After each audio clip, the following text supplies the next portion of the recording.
Okay, good morning, everybody. I'd like to call the morning, guys. Hello. Okay. Okay, good morning, everyone. I'd like to call the November 26th Finance Committee meeting to order. Can we have a roll call? Oh, wait, first of all, we have a member seeking, wanting to come online. So the where's my statute here? Hang on a second. Sorry, guys. I'll entertain a motion to permit those members physically not present due to illness or disability, employment purposes, or the business of the board, family, or other emergency or unexpected childcare obligations participate by video conference. Who made that motion? Member Yu, second by member Desart. All in favor? Opposed? Okay, welcome, member Zay. Thank you. Can we have a roll call, please? Member Cahill. Member Champlin. Here. Member Childress. Member Covert. Member Desart. Member Eckhoff. Member Evans. Here. Member Galassi. Here. Member Garcia. Here. Member Guston. Member Krajewski. Member LaPlante. Member Ozag. Member Rutledge. Member Schwarzy. Member Tornatori. Member Yu. Here. And Member Zay. Here. Okay, have a quorum. Do we have any public comment this morning? Okay, so our online, the board has received public comment via our online portal. Per the board policy, those comments will be provided to were provided to the members yesterday so they could be reviewed, and comments submitted electronically will be included in the minutes of this meeting. Okay, so under my remarks, I just want to sincerely thank all of you for your vote of confidence and allowing me to lead the Finance Committee over the last 4 years. It's been a real honor to work with all of you. We have accomplished so much. I mean, bringing our AAA bond rating, reinstating our AAA bond rating, getting out the CARES Act and the ARPA funds, really allocating our money to the best use possible with our care center, the CRC, prioritizing food insecurity, mental health, public safety. I mean, this board, you should all be very proud of what we've done. I really want to thank Member Krajewski for stepping up and being my vice chair. It's been great working with you. And I also want to thank our state's attorneys who have always sat here by my side and made sure that we had stayed on track and followed proper protocols. I really thank you for your guidance and your diligence. Katrina, thank you so much. It's been a pleasure working with you. I love having you as my administrative assistant, as the administrative assistant to the committee. Jeff, it's been so great working with you. You take all my calls, my emails. I just pop in your office and ask questions. I'd even stop you in the hallway, and just always so helpful to me. Really appreciate all your work. Nick, so thank you very much for all your support of the Finance Committee. You've always been here to help us through and, answer questions as well. And it's been just really great working with you. And finally, to the entire finance team over there, you guys are awesome. It's really been just great working with you. I know you guys have worked so hard, through the pandemic, through getting all of our ARPA money out. You guys are just rock stars. So like I just said, it's just really been an honor to work with all of you. So with that, can I have a motion on 24-3064 Finance Committee regular meeting minutes from Tuesday, November 12th? Who made the motion? Member Guston, second by Member Childress. Any corrections to the minutes? Okay, seeing none, all in favor? Opposed? Motion carried.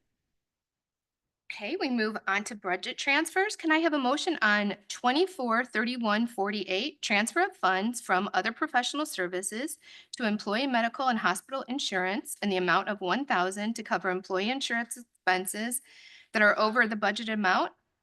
I had a motion by member Childress, second by member Garcia. Any discussion? All those in favor? Opposed? The motion carries. Aye. Can I have a motion on 24-31-49, transfer of funds from other professional services to benefit payments in the amount of $35,000 to cover employee retention and vacation payouts? Motion by member Garcia, second by member Galassi. Any discussion? Okay, all those in favor? Opposed? The motion carries. Can I have a motion on 24-31-50, transfer of funds from regular salaries to temporary salaries in the amount of $28,000 to cover temporary salaries that were higher than budgeted for the treasurer's office?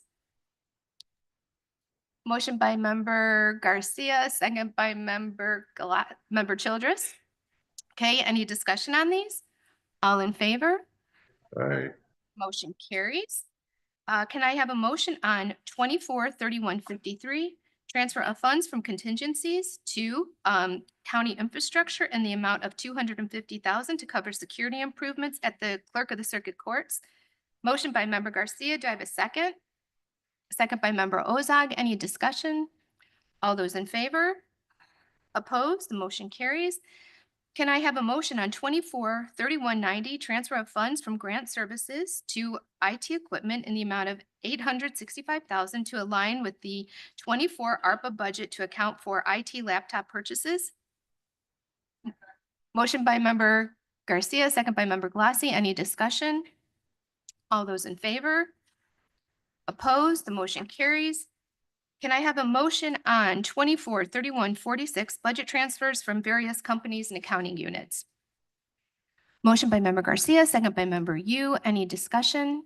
All those in favor? Opposed? The motion carries. Thank you. We move on to procurement requisitions, and I'll call on member Krajewski. Thank you, Madam Chair. I move on.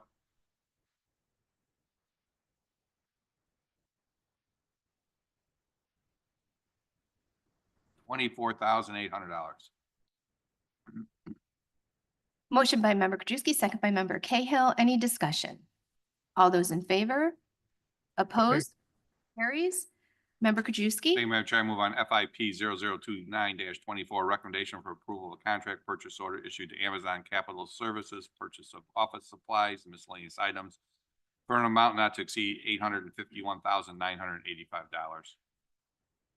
Motion by member Krajewski, second by member Garcia. Any discussion? All those in favor? Opposed?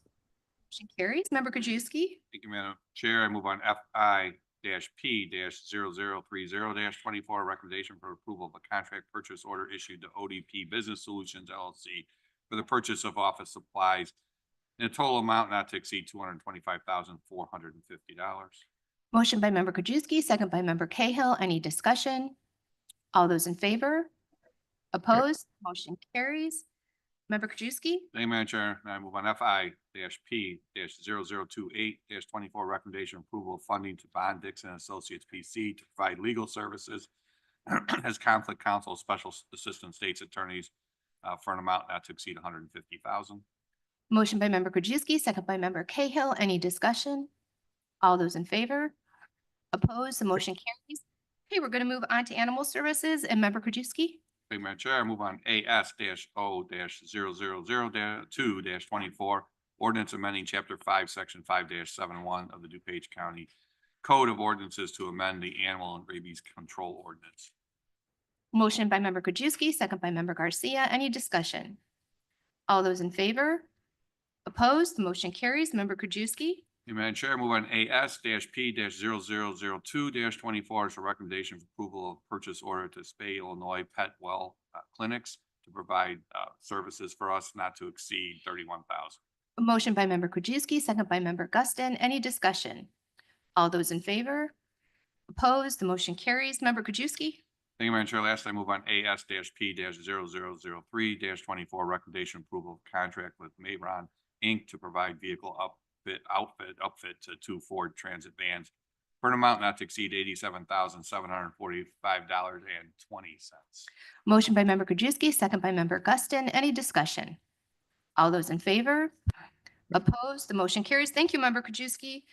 We move on to Human Services and Member Schwarzy. Thank you, Madam Chair. I move on HSCO 424, amendment to resolution HHSP 030622, issued to White Construction Services, Inc. to provide construction manager at risk guaranteed maximum price method of delivery for the modernization and upgrades of the Kenneth Moy DuPage Care Center facility to eliminate the east wing from scope and various changes in scope, and to decrease the funding in the amount of $530,327, resulting in a final county cost of $29,163,373, a decrease in 1.79%. Motion by Member Schwarzy, second by Member Guston. Any discussion? Oh, Member Rutledge. Thank you, Chair. Can you guys give me some decision behind that big of a change in scope, I guess? Morning, Tim. Thank you, Tim. Nope. Still not.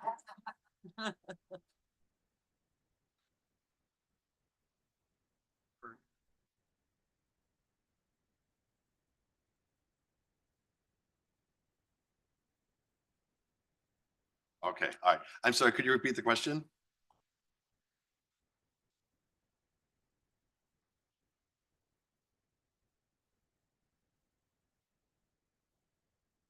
Sure. As this project progressed, there's a few things. We had some unforeseens. We had encountered asbestos. We had IDPH requirements that were added. So we've also added some additional space. So in order to do that, we removed the east wing from that. We will address the east wing in 2025. But we wanted to do this to keep this project on track. And really the philosophy we had is as we're moving across the north building and the other spaces we're doing, we wanted to get 100% completion and not have to go back. So that was kind of the philosophy we took as we proceeded with this. Okay, thank you, Member Rutledge. Member Krajewski. Yeah, I just had a question. It's more maybe geared to the finance department. This says partial ARPA item. So if it's a decrease in partial ARPA item, does that mean we have ARPA money coming back? And then to the extent that's true, are we then having to spend it on something else? While I can address this, it's better if Mary Catherine's going to come up. I think it's a finance question. Morning, Mary Catherine.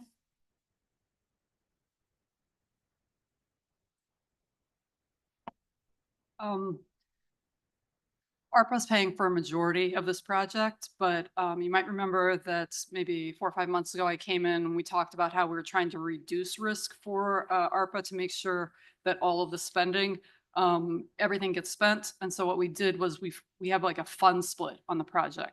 So ARPA pays a certain percentage, the care center pays a certain percentage. And so we had to adjust that when the price came in a little bit lower. We had to adjust the fund split on the contract. That's all. So when it says It's not partial- 100% ARPA funded, this project, but it's mostly ARPA funded. So when it says partial ARPA item, all you did was take more money to the less money out of the non-ARPA? You decreased that, kept the ARPA the same, and just decreased the Yes, non-ARPA. which portion. changed the percentage of the overall contract. And then same on the next one. So Yes. we just- Okay, and so where did that money, is just gonna be in our surplus then? That's a question for that's the general fund. I think it comes out of infrastructure. So So we're gonna have another $750,000 between these two that come into our, I'm sorry, it's care center. It's care center. Yeah. okay, so the care center's gonna have another $750,000. Yes, sorry. Okay.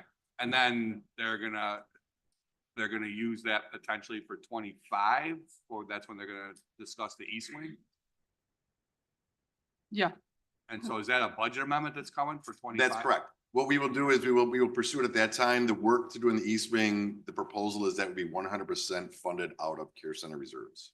That's what we will be suggesting to you. And So this is gonna drop, these two items will drop $750,000 into care center reserves this year. correct, And then next year, when you come for that budget amendment, you'll ask to take it out of reserves. correct. In the reserves of care. Right, correct. Right. Thank you. Okay, any other discussion? All those in favor? Opposed? Motion carries. Member Schwarzy.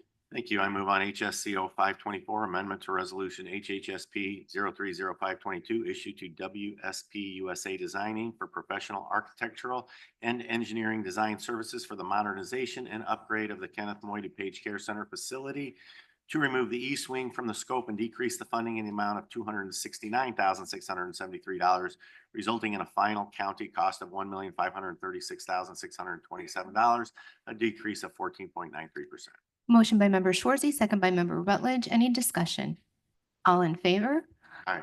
Opposed? The motion carries. Member Shorzy. Thank you. I move on HSP 5324, awarding resolution issued to Well Sky Corporation for renewal of the annual homeless management information system software and cloud services contract, renewal of licenses, training, support, and custom programming for the period November 1st, 2024 through October 31st, 2025 for a contract total not to exceed $59,948.90.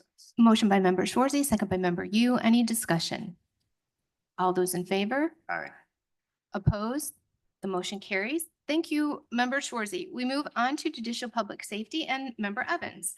Thank you, Madam Chair. I move to discharge from committee items 7D1, 7D2, and 7D3. Okay, we have a motion to discharge committee on items 7D1, 7D2, 7D3. All in favor? Opposed? The motion carries. Please proceed, member Evans. Thank you, Madam Chair. I move on 24-3191, transfer of funds from part-time help, medical services, and other professional services to overtime, temporary salaries, and IT equipment capital lease in the amount of $66,291 to cover the expenses of overtime, temporary salaries, and IT equipment capital lease. Okay, have a motion by member Evans, second by member Galassi. Any discussion? All those in favor? Aye. Opposed? Motion carries. Member Evans. Thank you, Madam Chair. I'd like to move on or actually 24-3192, transfer of funds from automotive equipment to transfer out general fund in the amount of $102,377 to assist and provide relief to the coroner's general fund for shortages due to staffing issues. Motion by member Evans, second by member Galassi. Any discussion? All those in favor? Aye. Opposed? The motion carries. Member Evans. Thank you, Madam Chair. I'd like to move on 24-3193, transfer of funds from contingencies to overtime in the amount of $43,954 to cover anticipated overtime shortage due to short staffing while an employee was out for an extended period of time. Motion by member Evans, second by member Galassi. Any discussion? All those in favor? Aye. Opposed? The motion carries. Member Evans. Thank you, Madam Chair. I'd like to move on JPS CO-12-24, amendment to purchase order 2846-1 serve issued to Journal Technologies, Inc. for case management system to increase funds in the amount of $14,600 for an additional monthly storage for a new contract total amount of $897,325.76. Motion by member Evans, second by member Yu. Any discussion?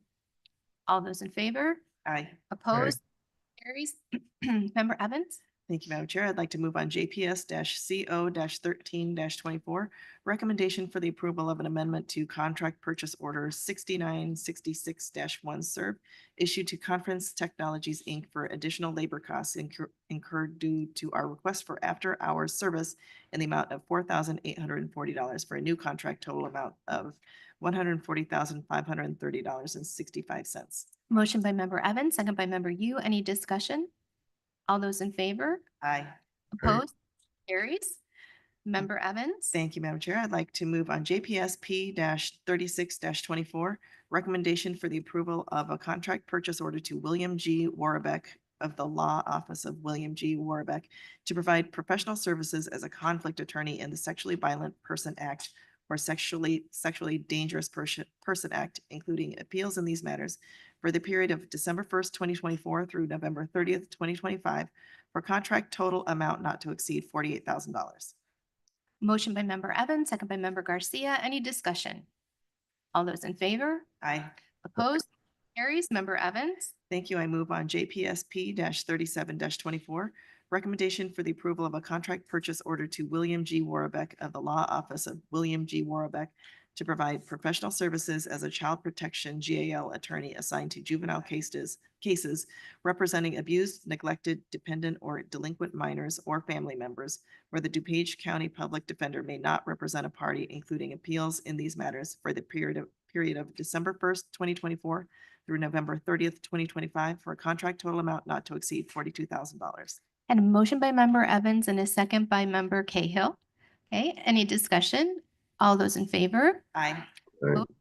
Carries. Member Evans. Thank you. I move on JPSP 38 24, recommendation for the approval of a contract purchase order to Megan Elsner of LaFada Law LLC to provide professional services as a child protection GAL attorney assigned to juvenile cases representing abused, neglected, dependent, or delinquent minors or family members where the DuPage County Public Defender may not represent a party, including appeals in these matters for the period of December 1st, 2024 through November 30th, 2025 for a contract total amount not to exceed $42,000. Motion by member Evans, second by member Cahill. Any discussion? All those in favor? Aye.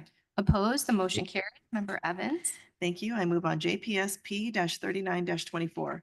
Recommendation for the approval of a contract purchase order issued to Video and Sound Service, Inc.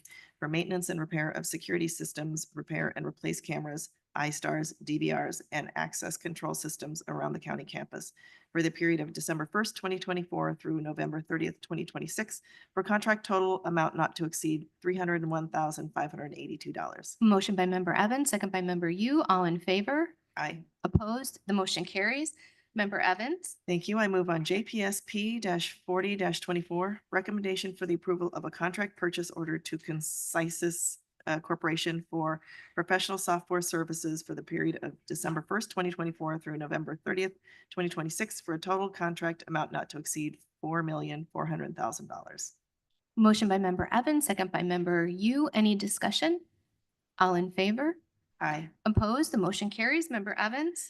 Thank you. I move on JPSP 41 24, recommendation for the approval of a contract purchase order to DuPage County Health Department to provide mental health case management services to mentally ill clients for probation and court services for the period of December 1st, 2024 through November 30th, 2025 for a contract total amount not to exceed $208,000. Motion by member Evans, second by member Garcia. Any discussion? All those in favor? Aye. Opposed? Motion carries. Member Yu, or member Evans, I'm sorry. I move on JPSP 42 24, awarding resolution issued to Journal Technologies, Inc. for a case management system and monthly storage costs for the Public Defender's Office for the period of December 1st, 2024 through November 30th, 2025 for a contract total amount of $245,240. Motion by member Evans, second by member Garcia. Any discussion? All those in favor? Aye. Opposed? The motion carries. Member Evans. Thank you. I move on JPSR 14 24, authorization to participate as a member of the Illinois Emergency Management Mutual Aid System Response pursuant to an intergovernmental agreement for the establishment of mutual aid intergovernmental service agreement. Had a motion by member Evans, a second by member Yu. Any discussion? All those in favor? Aye. Opposed? The motion carries. Wow, that was a lot. Thank you, member Evans. Okay, we move on to Public Works and member Garcia. Thank you, Chair Chaplin. I make a motion to approve FMP 004224, recommendation for the approval of a contract to Kluber Inc. to provide on-call professional architectural and engineering services as needed for facilities management for the period of December 1st, 2024 through to May 31st, 2028 for a total contract amount not to exceed $200,000. Motion by member Garcia, second by member Yu. Any discussion? All those in favor? Aye. Opposed? The motion carries. Member Garcia. I make a motion to approve PWP 003024, recommendation for the approval of a contract purchase order to Olson Roofing Company, Inc.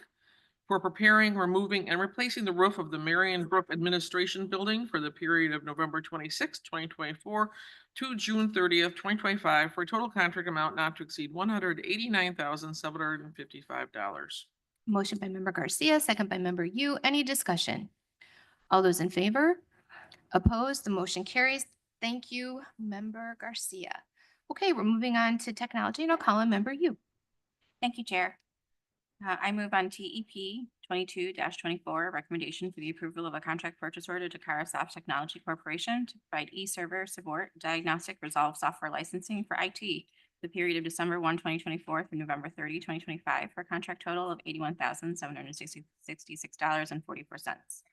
I have a motion by member You, a second by member Garcia. Any discussion? All in favor? Aye. Opposed? The motion carries. Member You. I move on to EP 23-24, recommendation for the approval of a contract purchase order to SHI International Corp. for an enterprise term lease agreement with Adobe Systems, Inc. for Adobe software licensing for use by DuPage County and the Forest Preserve District of DuPage County. This contract covers the period of December 10, 2024 through December 9, 2025 for IT for a contract total of $142,076.84, and the Forest Preserve will be charged back for their portion of this purchase. Motion by member You, second by member Garcia. Any discussion? All those in favor? Aye. Opposed? The motion carries. Member You. Thank you. I move on to EP 24-24, recommendation for the approval of a contract purchase order to Imaging Systems, Inc., doing business as Integrated Document Technologies for the annual Highland and Capsus software assurance maintenance of imaging systems for supervisor of assessments, treasurer, family center, coroner, and county clerk, paid for by IT for the period of January 1, 2025 through December 31, 2027, for a contract total of $327,930.81. Motion by member You, second by member Garcia. Any discussion? All those in favor? Aye. Opposed? The motion carries. Member You. And finally, I move on to EP 25-24, recommendation for the approval of a contract purchase order to CDWG for the procurement of new Palo Alto firewall devices for the DuPage County Network for IT for the period of 1 year upon approval for a total contract amount of $78,847.27. Motion by member You, second by member Garcia. Any discussion? All those in favor? Aye. Opposed? The motion carries. Thank you, member You. Thank you. We move on to transportation and member Ozag. Thank you, Madam Chair. I move for approval of 243016, amendment to DTP 001924 issued to Peterbilt, Illinois Joliet Incorporated, doing business as JX Truck Center, to furnish and deliver Cummins engine repair and parts as needed for the Division of Transportation, to increase the encumbrance in the amount of $25,000, resulting in an amended contract total amount of $85,000. Motion by member Ozag, second by member You. Any discussion? All those in favor? Aye. Opposed? The motion carries. Member Ozag. Next, I move to combine items G2 through G7. They're all contracts. Do I have a sec? Okay, we have a motion by member Ozag and a second by member Tornatori to combine items 7G3 Two, through G2 2 through G7. G7. All those in favor? Opposed? The items are combined. Please proceed, member Ozag. Thank you. I move for approval of DTP 005224, recommendation for the approval of a contract purchase order to Lightly Enterprises of Ohio to furnish and deliver roll-up signs as needed for the Division of Transportation for the period December 1st, 2024 through November 30th, 2025, for a contract total not to exceed $40,000 per lowest responsible bid.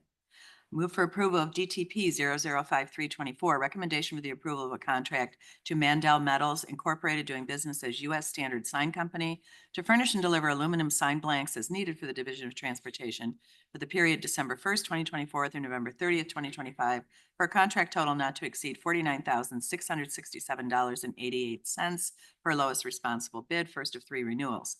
I move for approval of DTP 005424, recommendation for the approval of a contract to Imperial Lubes and Supply to furnish and deliver automotive lubricants as needed for the Department of Transportation for the period December 1st, 2024 through November 30th, 2025, for a contract total not to exceed $50,000 per lowest responsible bid.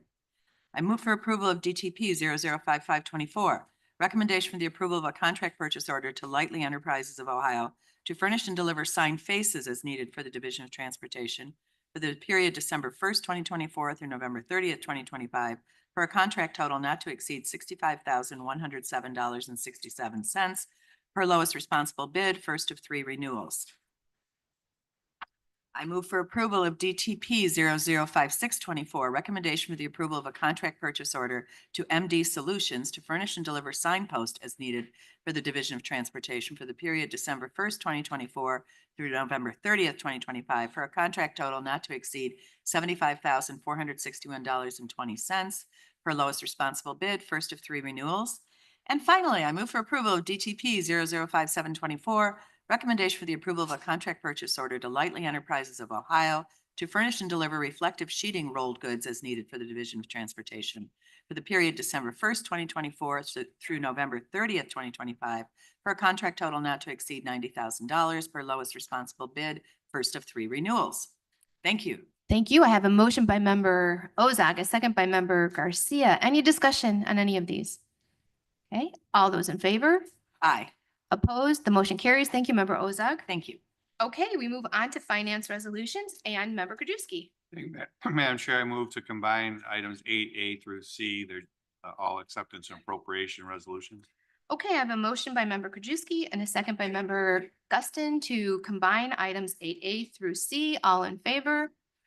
Opposed? The motion carries. The items are combined. Please proceed, member Thank you, Krajewski. Madam Chair. I move on FIR-0220-24, acceptance appropriation of the Illinois Association of Community Action Agencies for $46,000. FIR-0221-24, acceptance appropriation, Illinois Department of Commerce and Economic Opportunity for $183,635.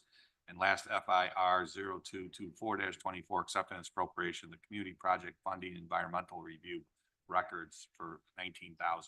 I have a motion by member Krajewski, a second by member Garcia. All those in favor? Oh, opposed? I guess there was no discussion. We'll move on. Member Krajewski, go ahead, please. Thank you, Madam Chair. I move on FIR-0223-24, acceptance of the extension of time for the Community Project Funding Environmental Reviews Records from November 30th, 24 to November 30th of 2025. Motion by member Krajewski, second by member Guston. Any discussion? Member one- Krajewski, go ahead, Real please. quick, all these ones we've been doing today are all starting for the new fiscal year, December 1st through November 30th. I was just curious why this one was November 30th. Does anybody know why? And everything we did is always, we're doing it for the next year. It's December 1 through November 30th, which is the fiscal year, but this one starts on Can anybody? Okay, Mary's coming up. Thank you, Mary. This includes the day from this year plus next year. Yeah, I apologize. I didn't hear the question. I said all the things we've been approving today have been for next year, December 1st through November 30th. This one goes from November 30th to November 30th, so it splits 2 years. I believe it has to do, this is an extension, correct? Yeah, this is an extension of the intergovernmental agreements that we have to do the community funding project environmental reviews. But wouldn't those start December 1st? That, I will double check before county Yeah, board. yeah, I It's was just- possible that that's a typo. Okay, yeah, I was just curious because they're all December 1, they're all next year. So I Right. think they're all, the old ones are all expiring this year. Okay. I will check, I will double check before county board. I apologize. Okay, thank you, Mary. Thank you, member Krajewski. All those in favor? All right. Opposed? The motion carries. Member Krajewski. Thank you, Madam Chair. I move on FIR-0225-24, correction of the Scrivener's error in resolution FIR-0203-24. Motion by member Krajewski, second by member Cahill. Any discussion? All those in favor? Oh, Guston, I'm sorry. Second by member Guston. All those. I know you're all sitting in the same area, and this ear sometimes during certain times of year it's plugged, so it's a little hard for me to hear from this side. So, okay, that was member Guston. Any discussion? All those in favor? Opposed? The motion carries. Member Krajewski. Thank you, Madam Chair. Move on FIR-0227-24, approval of employee compensation and job classification adjustments for the human resources. Motion by member Krajewski, second by member Guston. Any discussion? All those in favor? Opposed? The motion carries. Member Krajewski. Thank you, Madam Chair. I move on FIR-0216-24, revision to the personnel budget. Motion by member Krajewski, second by member Guston. Any discussion? All those in favor? Opposed? The motion carries. Member Krajewski. Thank you, Madam Chair. I move on FIR-0236-24, resolution rescinding FI-0027-97, disposition of surplus and personal property. Motion by member Krajewski, second by member Guston. Any discussion? All those in favor? Opposed? The motion carries. Member Krajewski. Thank you, Madam Chair. I move on FIO-0016-24, amendment to the DuPage County Procurement Ordinance. I have a motion by member Krajewski and a second by, it was a tie, member Guston. Okay, any discussion on this? Okay, I did have some discussion on this procurement ordinance. And it was regarding the section, it was the elected official procurement section, where, let me pull it up here. I think I have it in my badge. It's the section that says that the county board has will determine the lowest bidder for the elected officials. It's in section, let me get my notes. Good morning. The portion that Member Chaplin is referring to is copied and pasted from the statute. It's the statute that's been in effect for decades. It's not a new portion of the statute. But there is new language in our, hang on a sec. Let me pull it here. I think I have it here. So I should have it up here ready to go.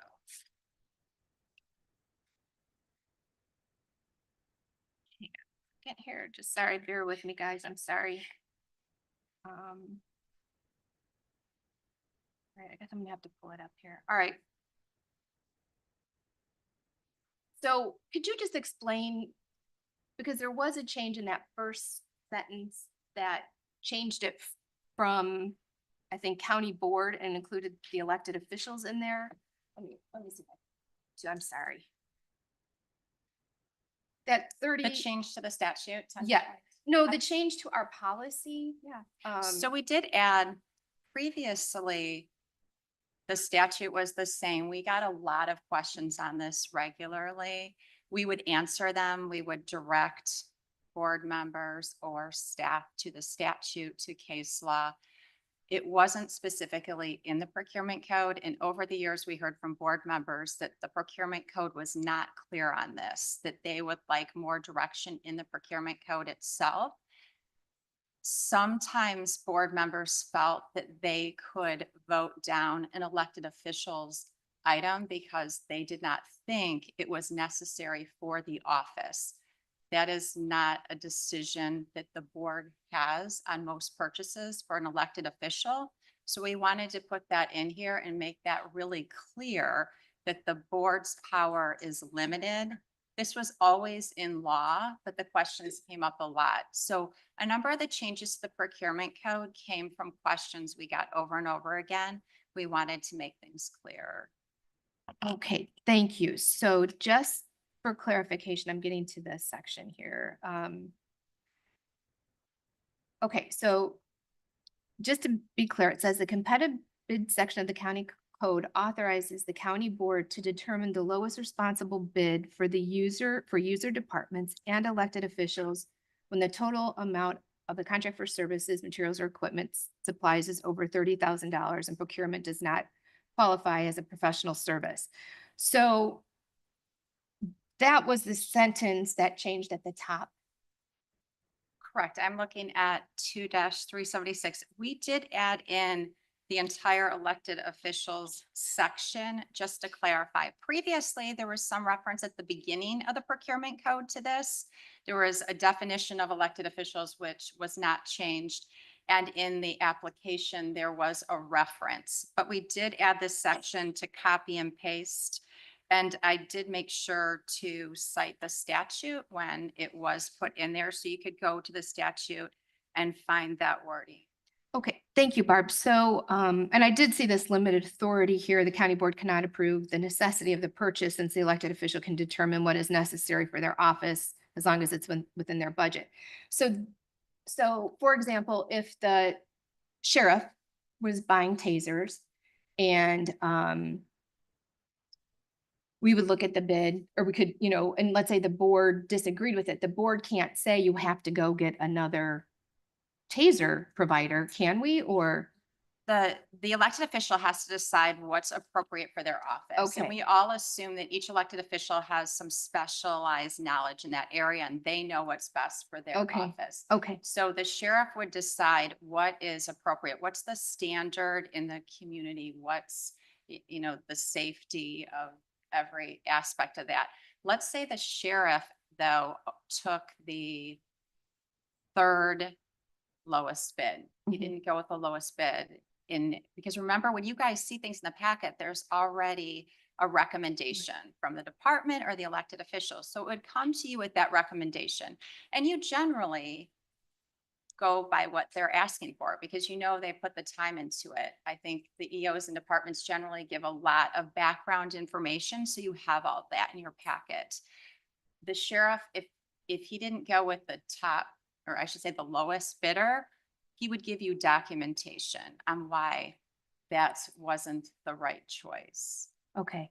And then if the board didn't agree with his decision, could they overturn it? Then The they could. board could not vote for it based on the statute if it Okay. did not impede on his internal operations of his office. If it were, Okay. if he's already determined that these three were responsive, and that's a key component, they have to be responsive. They have to be ones, he might knock one out because he wanted a taser and somebody, gave a really cheap price for a GoPro. So that would be non-responsive. That's not even going to be in the Okay. bid tabs. All right. So it still leaves the county elected officials with their autonomy. Yes. Okay. Yes. All right. Thank you so much for No explaining. That was a problem. little confusing when I was reading it, so I appreciate the explanation. Okay. Any other questions on that one? Okay. All in favor? Opposed? The motion carries. Member Kajewski? Thank you, Madam Chair. I move to combine items 8J through 8P. They're all some revisions to our personnel policy. 8J through 8P.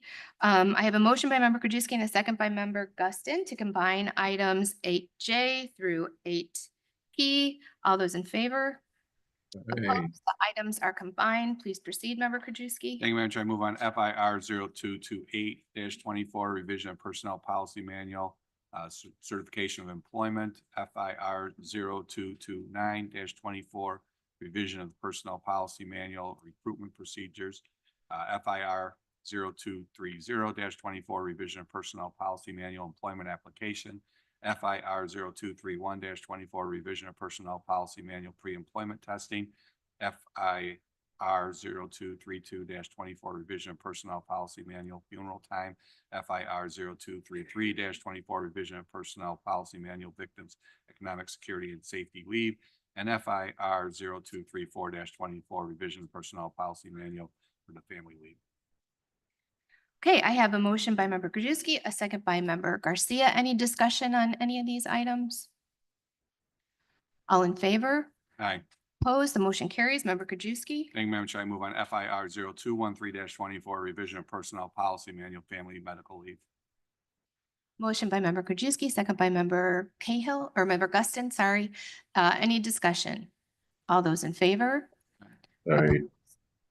The motion carries. Member Krajewski? Thank you, Madam Chair. Last, I move on FIR 0214-24, revision of personnel policy manual, parental time policy. I have a motion by member Krajewski and a second by member Guston. Any discussion on this item? Member Garcia and then member Yu. Member Garcia? Thank you, Chair. And I thank Christine for all of her hard work on this. I know there was a discussion and I thank you for the email that gave us some of the facts and figures last night. That was very informative, so I really appreciate that. So just so I'm clear, if we go with, I'm looking at the email again here. Instead of going with 12 weeks, if we go with 8 weeks, the cost will be $50,714 compared to $76,074 per employee. Is that correct? So that's an estimate. So, Okay.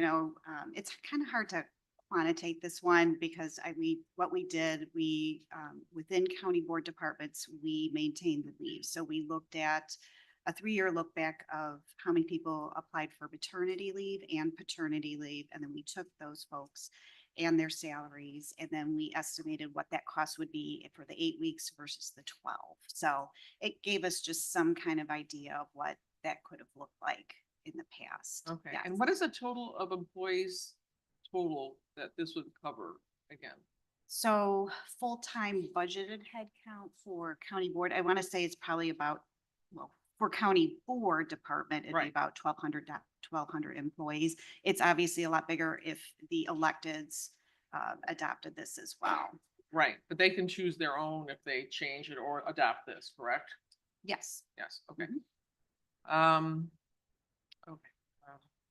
I'm still thinking, I'm very much in favor of the 12 weeks, but I I understand. understand there And- is a cost difference Yeah, because of it. and I do think, the team, the HR team and I, had a lot of discussion because, a lot of good points and questions and thoughts came. And this will be one, I think, we need to come back and talk to about how, when it's put in place, whatever is decided, what that looks like, what the experience has been, what the, cost has been. There's just so many unknowns Right. that, we would like to bring back some feedback to just say how this is working, how it's in place. And looking at some of the other uh, uh, public sector groups within Illinois, I see that they have a couple revisions on when I've looked at their Right. policy. So I think it's going to be something we'll look at and be mindful of Okay. in play as it I mean, so moves in with place. that in mind, then, I think 8 weeks is a good place to start. Mhm. Again, like to reach the 12 weeks, but I understand that I will be a compromising person. And, they do have then, if they want to take an additional 4 weeks, they can use their own time after that. Just for Correct, clarification yes, on that. Okay. yes. On the Okay, back end, so yes. usually when you're planning to have a child, do start setting days aside, so then you plan for that. I know you all done that, all of us probably here. in the Right, past. yeah. So, okay, thank you so much, Of Christine. course, sure. Thank you, Member Garcia. Member you. Thank you, Chair. Yes, Christine, I really appreciated that late email with the additional information because we were asking for the cost analysis between the 8 weeks versus the 12. But I also wanted to kind of touch base on the fact that the other elected officials, such as the state's attorney's office and the clerk of the circuit court, Candace Adams, they are at 12 weeks. And it just seems to me that if they're at 12 weeks, then we should be consistent, or the county should be consistent in some fashion. And I heard Member Kudrowski was also asking about this, that state's attorney's office is doing 12 weeks, but it runs not concurrent with FMLA, that they have to take FMLA first. And so I'm just wondering if there's, maybe I got that wrong, but I'm wondering what the differences that are on that. There are differences between the circuit court clerks and the state's attorney. My understanding for the state's attorney is it's the 12 weeks, but they first have to exhaust their paid time. Kind of what our original policy that we presented mirrored that. So once that time was exhausted in that 12-week leave, which I believe did run concurrent with FMLA, then that time was covered. So the circuit court clerks is different where it's a full 12. And I believe that also runs concurrent with FMLA leave as well. So, we call it paid parental time because it's a time paid, but it's run in conjunction with a leave, whether it's FMLA or a personal leave. So they are a little bit different, even with under our umbrella here at the county. And but we saw like a wide variety throughout, like all the different, a couple different counties and municipalities we looked at. There really wasn't a consistent standard yet, I would say. Okay, thank you, Member you. Member Covert, then Member Krajewski, then Member Evans. Member Covert. Thank you, Madam Chair. I also agree with member you where, I want to see consistency across the board. If there's other elected officials and other employees of the county getting this 12 weeks, it makes sense to be fair and give other employees 12 weeks as well. I understand the financial part of it, but I also think that 12 weeks, I feel like it's needed when you have a newborn baby, and I was there not too long ago, and it is difficult, and parents need to get back up on their feet so they could be more productive when they get back to work and awake and productive and ready to go. So I support the 12 weeks. I just think it's fair, and I think that it should be consistent for everybody. Thank you, Member Covert. Member Krajewski. Sure. We talked about the clerk and then the state's attorney. Did you talk to other EOs and what, they just follow the county? Do they have intentions of, because they've seen the clerk, what she's done?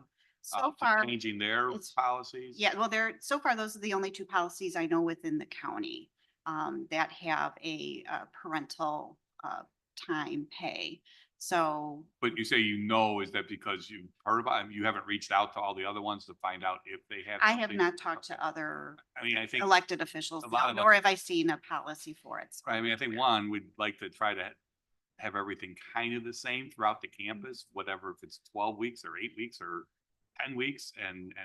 but we set something here and an EO sets a different one, another EO sets another one. I know we can't control what they do, but I think Right. we maybe need to come up with what and maybe it is 12 weeks that we think is right. And then, we have to allocate budgets every year. And if we determine it's 12 weeks and this is what it is, then, we give the EOs their budget for salaries and that amount of money for plan. If they want to put something else in, they're going to have to find it somewhere. But we should try to, we have two large employers under EOs that are doing 12 and different, 12 but not the same. Right. And we're doing 8. And I don't know what the other EOs intend to do, or I'm sure they're looking at the same discussion. But it seems to me that we should try to do what we can, think what's appropriate, and then try to make everybody follow the same. I know we can't get EOs to not necessarily do that. Thank you. Thank you, Member Krajewski. Member Evans? Thank you, Madam Chair. I just want to thank you, Christine, for being so agile and, coming up with a policy that I really love it the way it is presented today. And I think we really do need to wait and see. And regarding consistency, they can always conform to what we come up with. We have 1,200 employees. That is a lot of people. And having somebody out for 3 months is going to be very impactful for DuPage County operations, and especially if they do 2-week, parse it into 2-week, smaller times. That's not just consistently 12 weeks. So they still get the 12 weeks. They just have 8 weeks paid. They can still use their sick leave vacation on the back end. But a lot of people don't want to take the whole 12 weeks either. I know if it were me, I'd want to take 6 months, but especially, a lot of the fathers do not want to take 12 weeks. So they wouldn't want to use all their sick leave and vacation time and then get paid for the remainder of the 12 weeks. If they want to come to work sooner, I don't want to discourage that. So, the consistency, that really shouldn't be part of our county board discussion, because this is what we do on county board, and what they want to do is up to them. So I really like the way it is today. And I really want to thank you for putting this together. And it really is a wait and see. We'll see. We might even get a lot more employees who want to come work for the county, and then they decide that they want it, and they're young employees and they have children. So we don't know what the financial impact is yet. So I will be voting yes on this today. Thanks. Thank you, Member Evans. Member Tornatori, Member Ozak, and then Member Yu. Member Tornatori? Thank you, Madam Chair. For clarification, a parent can get up to 12 weeks. It's just 8 weeks paid, Correct. and they don't have to exhaust their vacation. That first 8 weeks, no. Okay. Mhm. And that would go for either parent. Correct. I thought, and maybe this was a discussion that we had here or a discussion that we had outside county board, that one of the issues we talked about was for lack of a better word, the second parent taking all 12 weeks. Yes. And again, I thought the discussion was one parent could take 12 and the second parent might take 8. That was a compromise of some sort. And now it appears that either or both parents can only take 8. So, yeah, so what the change was from the first discussion 2 weeks ago, we had it if they were, the language had, if they were spouses, that they would share the 12 weeks, and we have stricken that. So each individual, that parent can take 12 weeks. So whether they're married spouses here or just parents here at the county, or, that there can be a variation. We've stricken that. So each individual has the ability to take 12 weeks. Okay, for and the birth they of don't that. have to be married parents. They can be two people who are unmarried but are parents of. Correct, of they're the child. parents. They're parents of the same child. Yeah. Correct. Okay,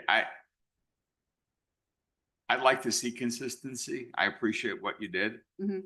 I don't think the dollar figure was that significant, quite frankly, between the 8 and 12 weeks. What was it? Another $25,000 or $30,000, Mhm. Which I think would go a long way toward recruiting people. That 4 weeks would mean a lot. My concern with the 12 weeks versus the 8 is not the money, it's the operation of the department to have somebody out another 4 weeks. Right. But I would hope that there would be planning leading up to the pregnancy. This is something that's going to happen instantaneously, where the supervisor or whomever would make some arrangement, including our employee, who's going to take a responsibility for what's going on. And I don't really see that that extra 4 weeks is all that terribly significant. So if I had my choice, I'd stay with the 12 weeks, maybe 8 weeks for the second parent. And at least that it helps somewhat if there were two people who were both working here. But, you know, I'll go along with the majority, obviously, but I do appreciate all that you did. But I just don't think that the money is the big issue here. Yeah. For me, anyhow.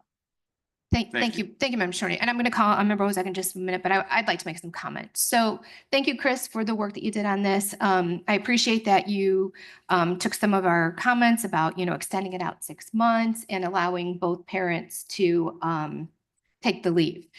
Here's where my concern is. This was presented in the budget as 12 weeks paid leave. Okay. So now we're saying, no, we're not going to give you 12 weeks leave. We're going to give you 8 weeks. So I think there's a matter of, how is that going to be with employee morale? Secondly, I totally agree with Member Tornatori. I don't think this is really about the funding. I think it's about what type of environment we want to have here. And do we really value our employees? And do we value families? And if we do, I think we need to stick the original 12-week paid leave. Our circuit clerk has done it. I would love for her to come in and talk to us about how much it's cost her, because I don't think the cost have been quite as much as we've seen in this, but maybe not. But no matter what the costs are, we're seeing more companies provide this 12-week pay. And again, I think showing our employees that we care about them and their families and making sure that babies and parents come back happy and healthy. And this kind of also goes along with the mental health. If you can have that 12 weeks paid without worrying about your pay, where it's coming from, we're bringing people back whole. And as Member Tornatori said, it's a great recruitment tool. It's a great retaining tool and recruitment tool. And I always say maybe the county doesn't pay as much as other private sector, but we can help our employees through our benefits and, through our pension, through our healthcare. We have very generous programs. So that all makes a difference. So those are my thoughts on it. I really think that, we said it was 12 weeks parental leave. I think it should be 12 weeks parental leave, but those are just my comments. And Member Ozak? Thank you, Madam Chair. First of all, Chris, thank you for those figures yesterday. And as Member Tornatori talked about, I was pretty surprised at the lack of, that the difference was not larger. So I don't think it is a money issue. And I have to say, my mother was from Ireland. I have a lot of young cousins in England and Ireland. In the European Union, mothers are guaranteed 6 months full pay and their jobs are guaranteed. And then they're guaranteed another 6 months at a state, a government stipend. So they get a year off. We are woefully behind in this country when it comes to maternity leave and maternity benefits. And I think we have an opportunity here to go with 12 weeks. It is not going to be a big financial burden. And you went through a 3-year average. So I also think the number of joint employees having children is probably pretty minimal. And I really can only support a 12-week policy, because this country is woefully behind. And if we really want to promote families, and also if we want to use this as a recruitment tool, what kind of company are we? What kind of government entity are we? I think that it's really important that we offer 12 weeks. Thank you. Thank you, Member Ozak. Member Yu?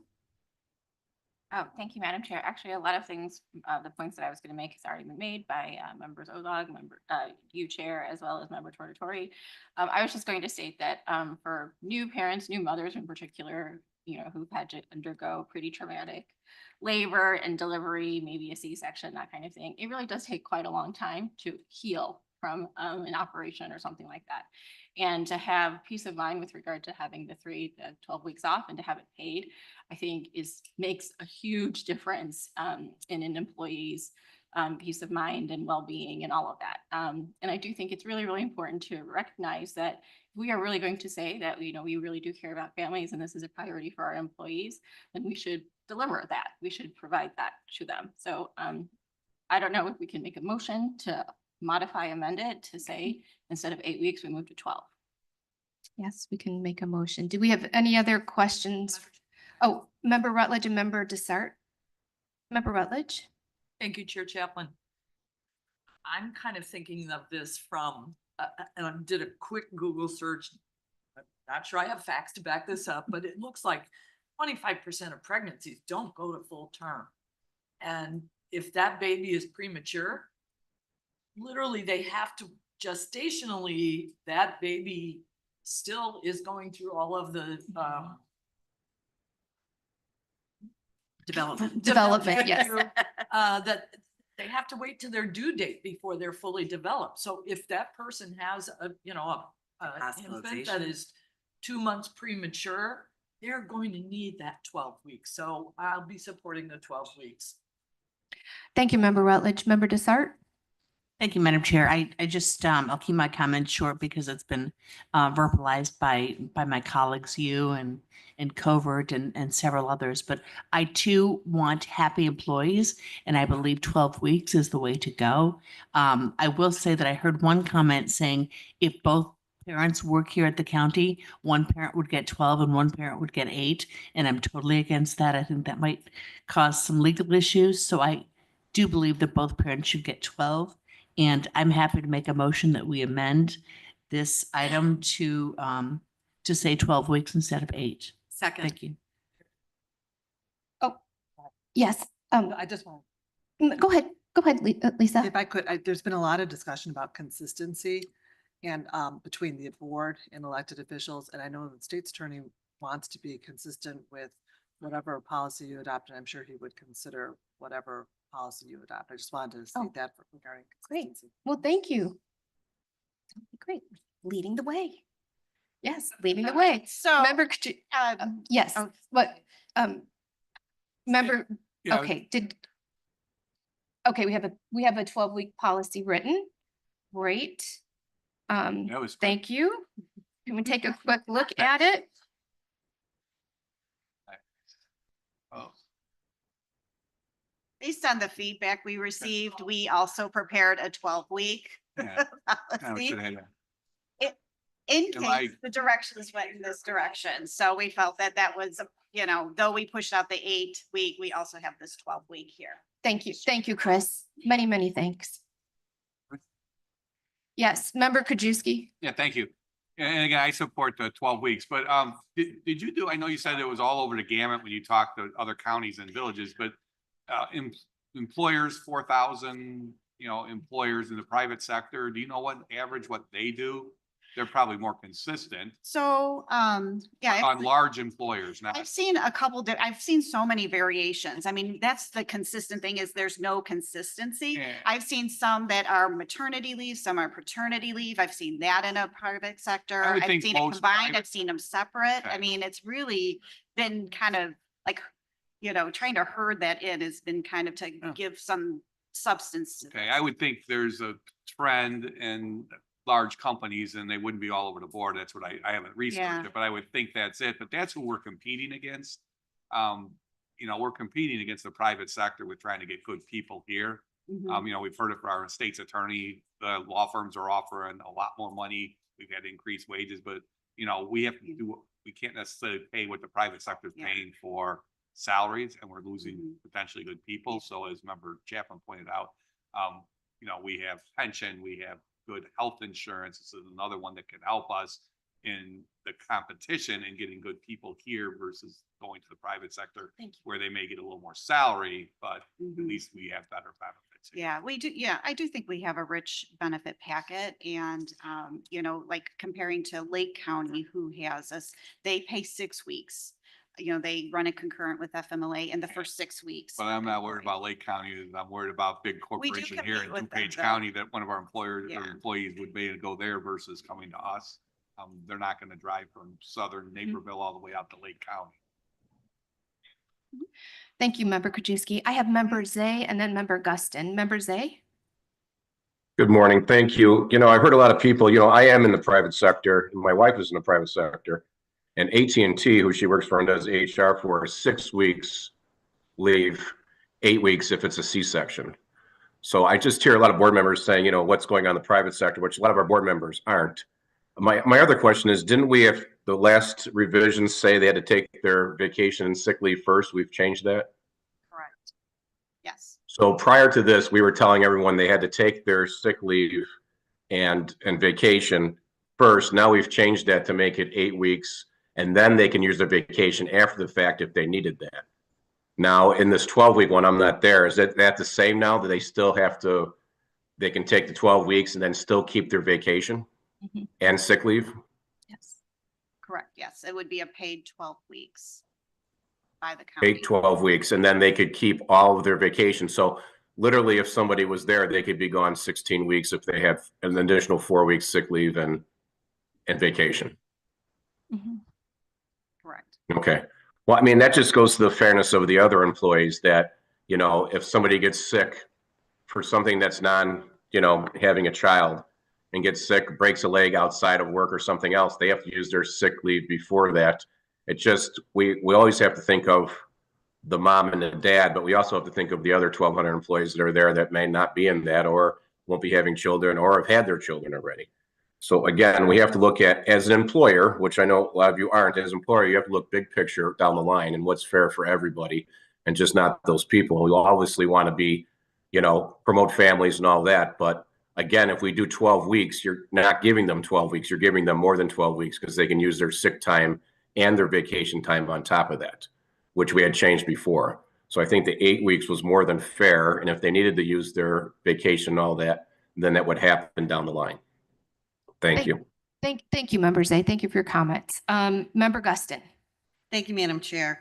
And to those points, what percentage will be users do we anticipate under this option? So obviously you get to a certain age, you're not going to be having children, but you have a pool of individuals that are of a certain age that potentially will use these benefits, right? Do we know what percentage of the 1,200, approximate 1,200 employees might fit within that range, number one? Number two, I know you gave us some statistics about, like, in the last 2 years or year or whatever, how many people actually use the benefits that were there? So the average over the last 3 years is 18 of maternity and paternity within county board jurisdiction. And we only pulled that because we manage the leave plans for employees under county board jurisdiction. So I can't speak to elected official offices, but that is what we have received. Now, there's a lot of unknowns with that as well. The non-birthing parent may just have saved a little bit of vacation time, not actually gone on an official leave, but have taken a week vacation here or there or sick time to, cover that time to be home with the child or family. So, it's one of those, like I said, we really will want to watch and monitor because it will be, people that may have not exercised a paternity leave, especially, we'll see how many, that may rise based on this policy. And it is a low percentage of the overall employee base has that been. actually it looks like currently. And obviously, if it's not working well for departments, they can always come to the board and ask for a reduction in those 12 weeks, I'm assuming. For county board jurisdiction, it would just be the policy. Obviously, unions would need to negotiate this in. So I don't know what that would look like. And then, I know that a lot of elected officials watch what the county board policies are. And so, we'll probably have feedback from them, I anticipate, on how this will or will not work within their offices as well. And as far as European government, my daughter-in-law is a German citizen and she's from Germany and her family. They have a totally different system. Like, literally, if they're laying people off, they have no unemployment, because if they're laying people off, the government steps up and gives the company money so that that employee can be at home, having that home time. So they do things different than what we do here, as far as how they calculate leave time and all of that kind of good stuff. So they do have quite a bit of vacation, what we would call vacation time, for different reasons. So I personally think the 12 weeks works. If it doesn't work, I think we have an opportunity. Well, you all will have an opportunity to come back and change it if department heads are saying this is a difficult thing to deal with, particularly because it's such a small percentage. So, and I think it would be a great recruiting option too, to get younger people into serving in the, in government capacity. So, um, I'm comfortable with this. Thank you. Okay, thank you. And just for clarification, this leave is not automatic. I mean, you have to have it approved by your supervisor or your department head, correct? Right? Don't you have to work? It's a well, there is a 12-month waiting period. It follows the FMLA guidelines. So a year with 12 months of service and 1250 hours, and then you apply for it. And just then like you have you to- apply for a leave. Yeah, Right, just the like you same. apply for your vacation time. And then, if your supervisor might have had an issue, maybe saying, these first 6 weeks, are going to be great. We may need you if you're feeling okay to come back for 2 weeks and then maybe take your rest of the time or something like, things could be worked out like that, There's correct? language that talks about taking it in blocks of time. Right, So, so- I mean, I think that we heard that in the first discussion about this. So I think there is that tool, if you will, to Right. allow people to make them whole with the Right. policy with some flexibility. Right. And I think Member Tornatori made a great point. It's not like a pregnancy just comes up. So the department would be able to plan hopefully accordingly, to make sure that they have coverage. And now our state's attorney would like to say a few words. I just wanted to expound on something that, or explain something that Member Guston brought up. If it is instituted and then it is incorporated into a union contract, you're not going to be able to revisit it with regards to what's in the union contract unless the union is willing to bargain it out. That's a good point. Yes, thank you. Thank you very much. Okay, Member Eckhoff. So with all this, everyone jumping on the 12-week bandwagon, can you explain to me why staff came up with the 8-week? We felt it was still generous, but to try this policy out, we felt that 8 weeks was a good starting point. We saw it was more on the generous side than other public sector employers that had this. So we felt that, we got some feedback that 8 was a recommendation. And so we started there to see kind of how that was received. I mean, I think we do a good job of trying to compensate our employees. The chair has suggested a 3.5% raise this year. We always try to go over our insurance and make that equitable for everyone. So I guess I'd like to start out at the 8-week because you give them, if we start at a 12, I've never seen government roll back benefits. So that's where I'm at. Thank you, Member Eckhoff. Member Cahill. Thank you, Chris. Oh, A couple of questions. What does Cook County's policy? Cook County has an interesting one. So they have, it's like tiers. And I would say, so for that one, if I'm recalling correctly, that if the birthing parent has a regular delivery, it is 4 weeks of pay. If it is with surgery delivery, it is 6. And then I believe the non-birthing parent gets 4. And if it's an adoption, it's 2 weeks. So it really varies. Like I said, it really varies. Second question, of the 18 that, did all 18 come back to work after taking the leave? That's a good question. I don't know that answer off the top of my head. So That's something Member Galassi brought up before, is that we're so generous about this and, a lot of people change their minds after they're gone. It happens. And I'm coming from a perspective of a mother of 5 children, so I think I have the most here of anybody. And the parent of 3 daughters who are career women. So I am supportive. I'm struggling with it because I think that it's really something they do need, the 12 weeks. However, I kind of think that my vote would be for the 8 weeks and then to see how it goes and see if it works well. And then at some point in time, we can move it up to 12. But I'm worried about the operations in those departments and the stress it places on the other employees when that person is out of a job for 12 weeks? Right, it can vary, you know, our county has such a a variety of different roles and work and requirements, you know, you think about, you know, some are office, some are field, some are on the roads, and, you know, I mean, we try to be mindful of all that when we put this together, because there is a lot of factors, like to your point. Okay, I have Member Garcia, Member Evans, and Member Krajewski, and then I think we're going to wrap it up and take a vote on Member Desar's amendment. So Member Garcia? Thank you so much. And again, I really love all the conversation here, and I'm so glad we were able to revisit this so quickly from when I first spoke. As you know, I am so in favor of the 12 weeks, have been since the beginning. I think it is a win-win for the county, quite honestly. We have a very experienced staff. I'm not going to call them anything other than that. So I know that we're getting to the point where we're going to have to start recruiting more people here. And I think we want to have the benefits so that young women and young men who are going to be starting out families have this as a benefit here, because again, sometimes our pay is not comparative to what they're getting in the private sector. So, you know, we have to like compare. It's not apples to apples, it's apples to oranges. I am just, I think that so many good points have been made here. I really want the 12 weeks here. I think we would be the leaders. I don't think, I think Chicago has 12 weeks. I think we did talk about that. So the city of Chicago does have 12 weeks. So I think that we are in line with a lot of other people here in the state. And so I think that this is something we really have to go forward on with the 12 weeks. And I'm really glad to hear that a lot of people are in favor of what I think should have been done. Thanks. Okay, thank you, Member Garcia. Member Evans?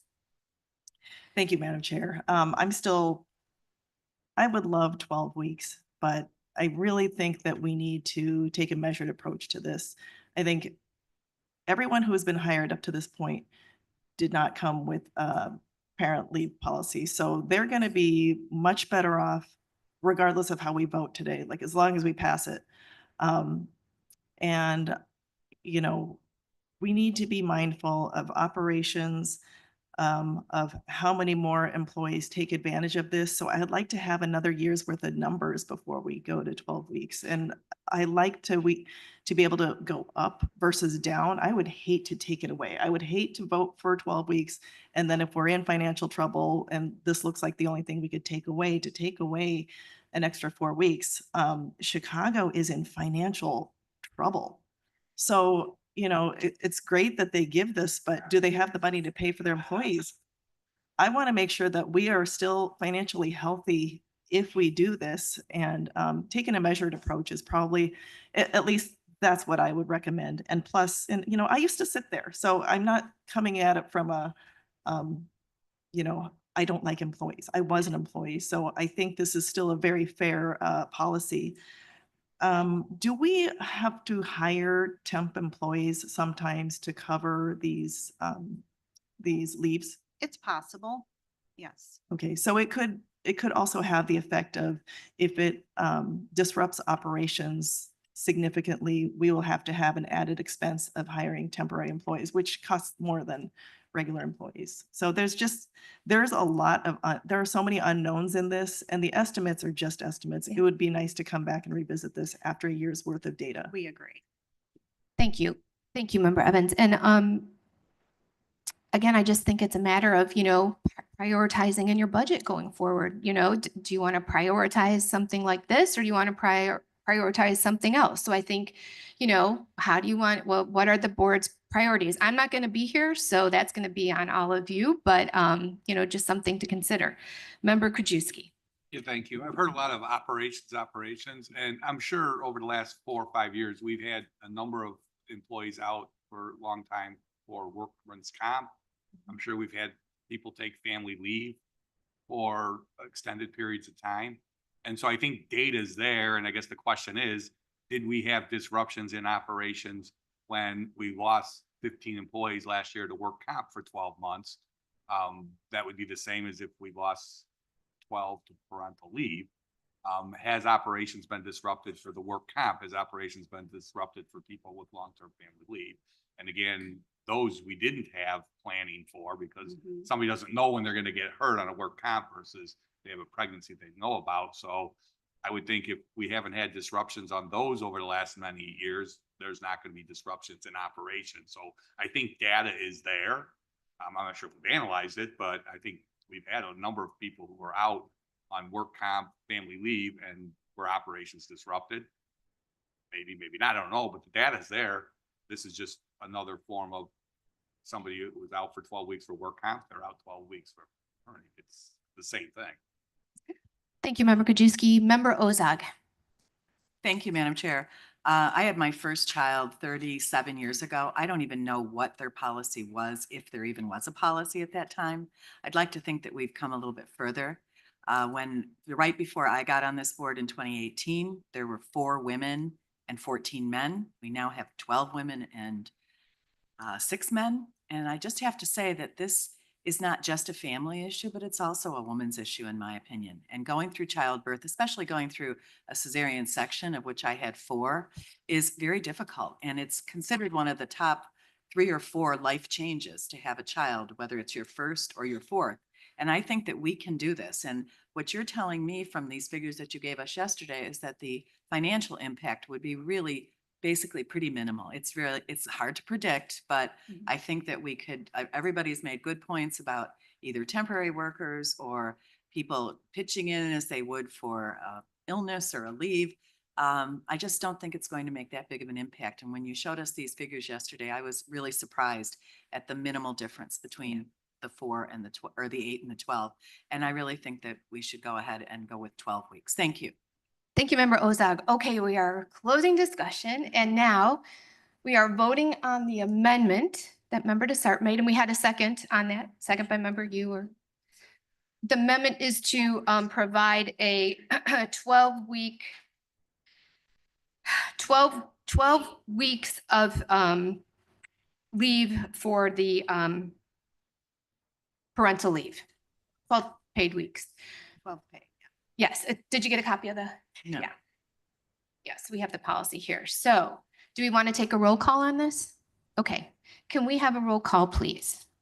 Member Krajewski. Aye. Member LaPlante. Member Ozog. Aye. Member Rutledge. Aye. Member Shorzy. Member Tornatori. Member Yu. Member Zay. No. Member Cahill.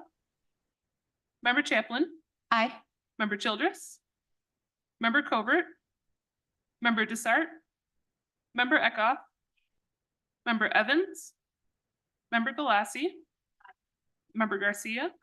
And Member Guston. Okay, we have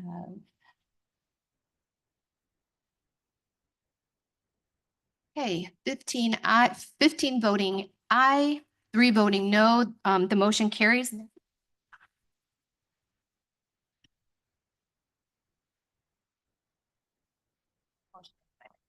Okay, that's why okay, can I have a motion on FIR 21424 revision to personal parental time policy as amended? Motion by Member Desart, second by Member Covert, or you? Okay, oh. Okay, Nick, go ahead, please. Remember, you brought up a great point with the wording on like HI. It looks like there's a sentence is missing. It's actually, we're gonna make that modification in between and bring a clean copy. Okay. It doesn't change. It's just a matter of, I think, H and I should be combined. And so she caught that, and that's a good catch there with all the changes. So we're gonna make that change, bring it back. And so it's the same policy, but we will clean it up and have it on your desks for Great. county board. Thank you very much, Nick. Okay, so do you want to take a roll call on the motion to amend? Okay, all those in favor? Any opposed? Okay, the motion carries. Oh, please show Member Eckhoff voting no on that. Okay, and I don't know if Member Zay was okay with that one? I'm fine.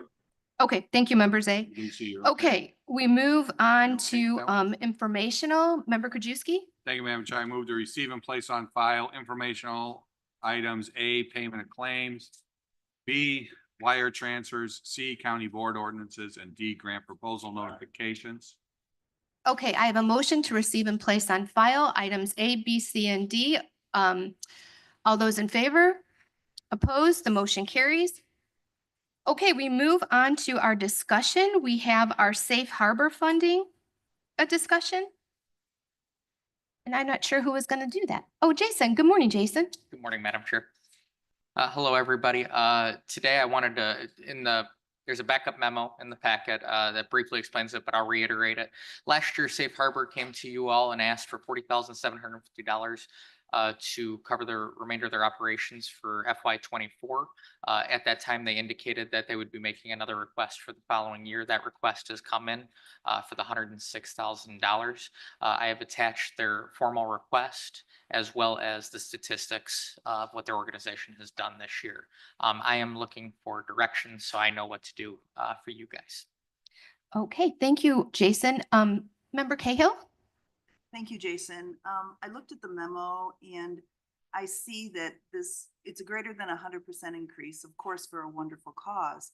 But my question relates to, there's two things in the memo: the statutory changes, meaning the filing fees were discontinued. Okay, so that's why they need more money. But the second is the new executive director.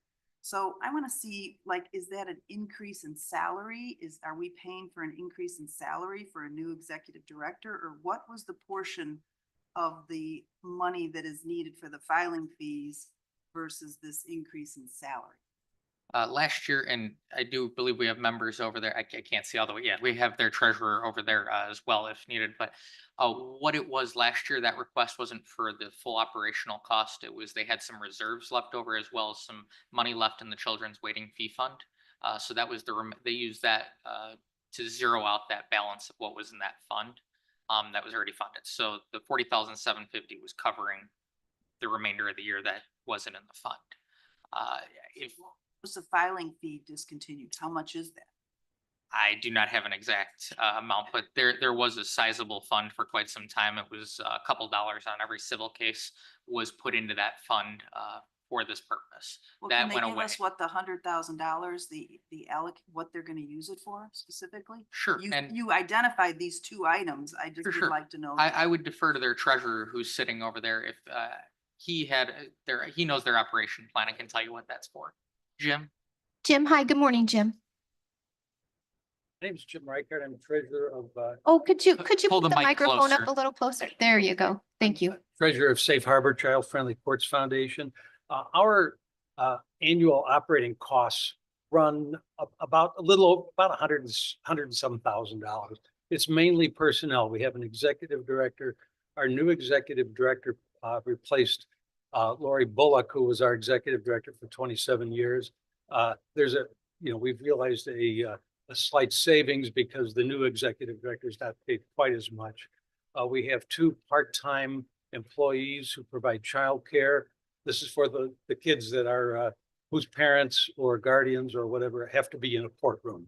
And the whole purpose of Safe Harbor is to insulate those children so they don't see what their folks are going through, up on the 3rd and 4th floor and so forth.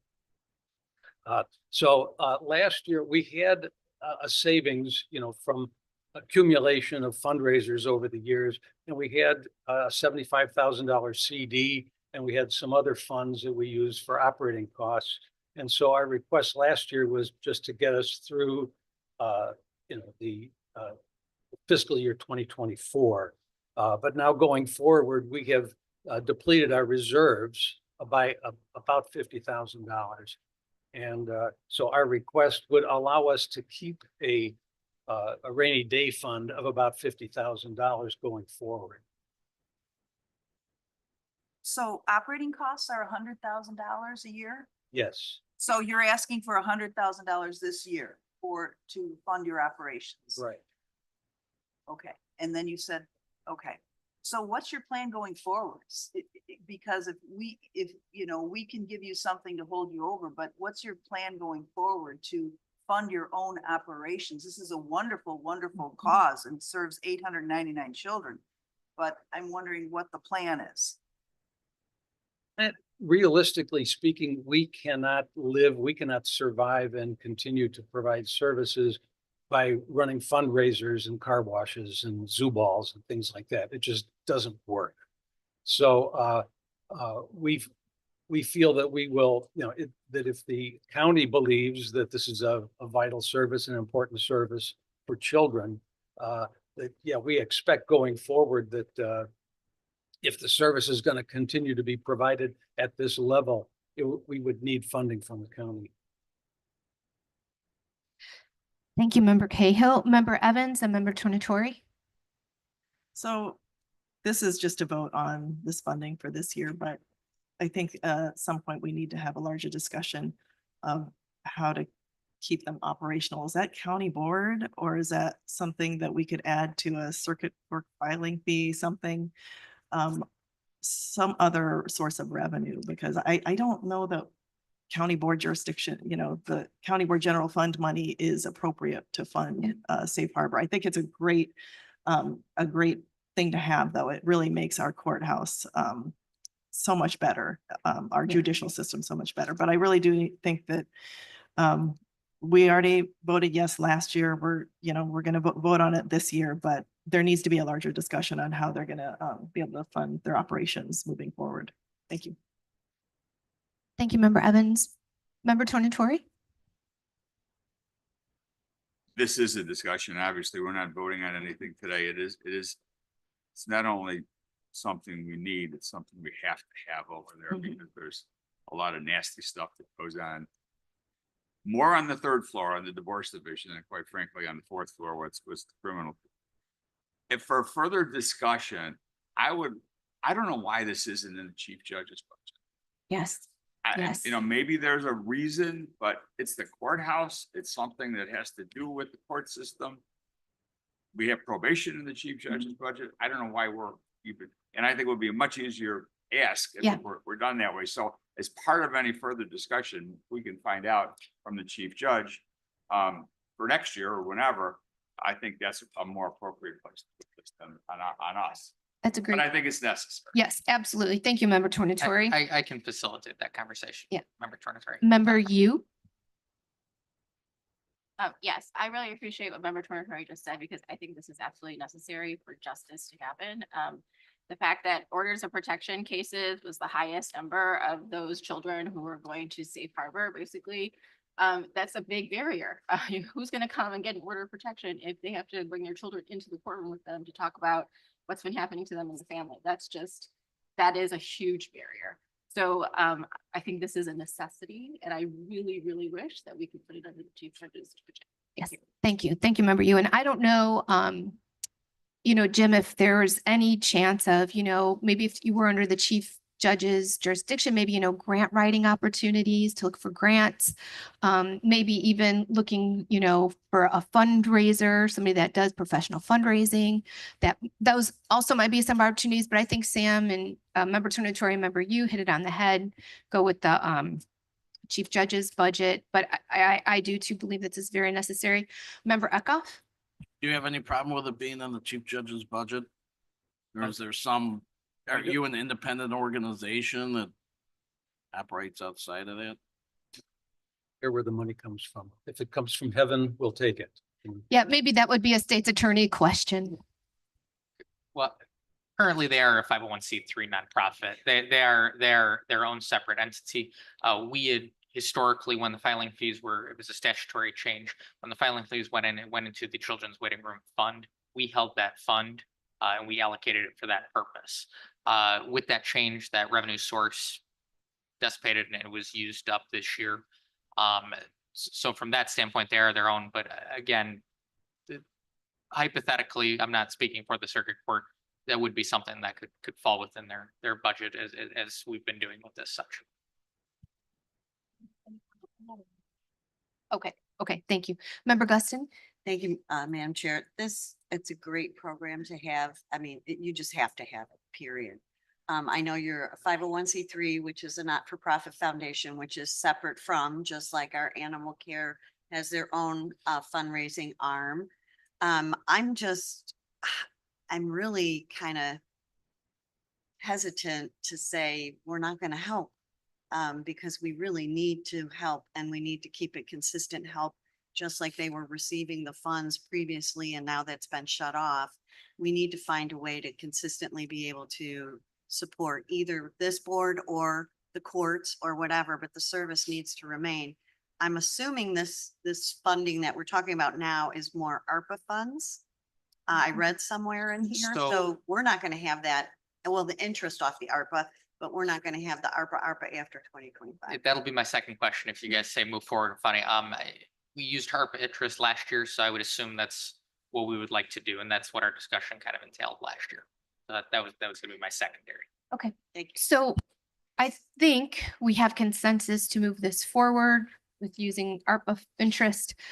Maybe for future planning, maybe in 5 or 6 months, this could be an item on the finance agenda going forward about, how to proceed moving Safe Harbor forward so you guys are successful and you can continue. Member Desart? Thank you. I don't have a question about Safe Harbor because I think it's a wonderful organization. So my question is actually for Nick. Nick, we're running out of ARPA interest funds, aren't we? I think the last time you told me it was like 262,000 minus this 106, minus a couple of other things that we've added. So can we even afford 106 out of ARPA interest? Thank We you. are quickly coming down to the end. We have 262,000. We are, and keep in mind that 262,000 isn't necessarily money in the bank. It is what is projected by the treasurer. But we are fairly confident we will have that. So it's 262 is where we sit. There was a discussion about 50,000 for a Westmont before, so that puts you at 212. This is the funding's at 106, so theoretically you would have roughly a little bit over 100,000 left if you move forward on everything that this board has decided at this point. And we would move these items forward in the December meeting. And then you would have about 100,000 left, a little bit more than 100,000 in ARPA interest after that. Okay, thank you. And then coming up next is a discussion about the family member initiative. Anyway, the family shelter service, where would that money, 150 come out of? Would that be ARPA interest or would that be general fund? It's my understanding that the request, we'll see when we discuss it in county board, that request would be out of 2025 contingency money, not ARPA interest. Okay, excellent. Thank you. I just wanted to make sure we had enough money in there to accommodate this request. Thank you. Okay, was there any other discussion on this item? Okay, so we do have consensus to move this item forward for the next finance agenda, correct? Yep. What was that? An ARPA interest, correct? Everybody? Okay, yes. All right, we have I consensus. will have a contract for that at the next meeting. Thank you. Thank you. Thank you, Jason. Okay, next up, we have our member initiative discussion. And this I put on at the request of member Desart. So I think, did you want to explain kind of what you were thinking, member Desart? Yeah, I was thinking, what I was thinking is this, just to be fair for all of our districts,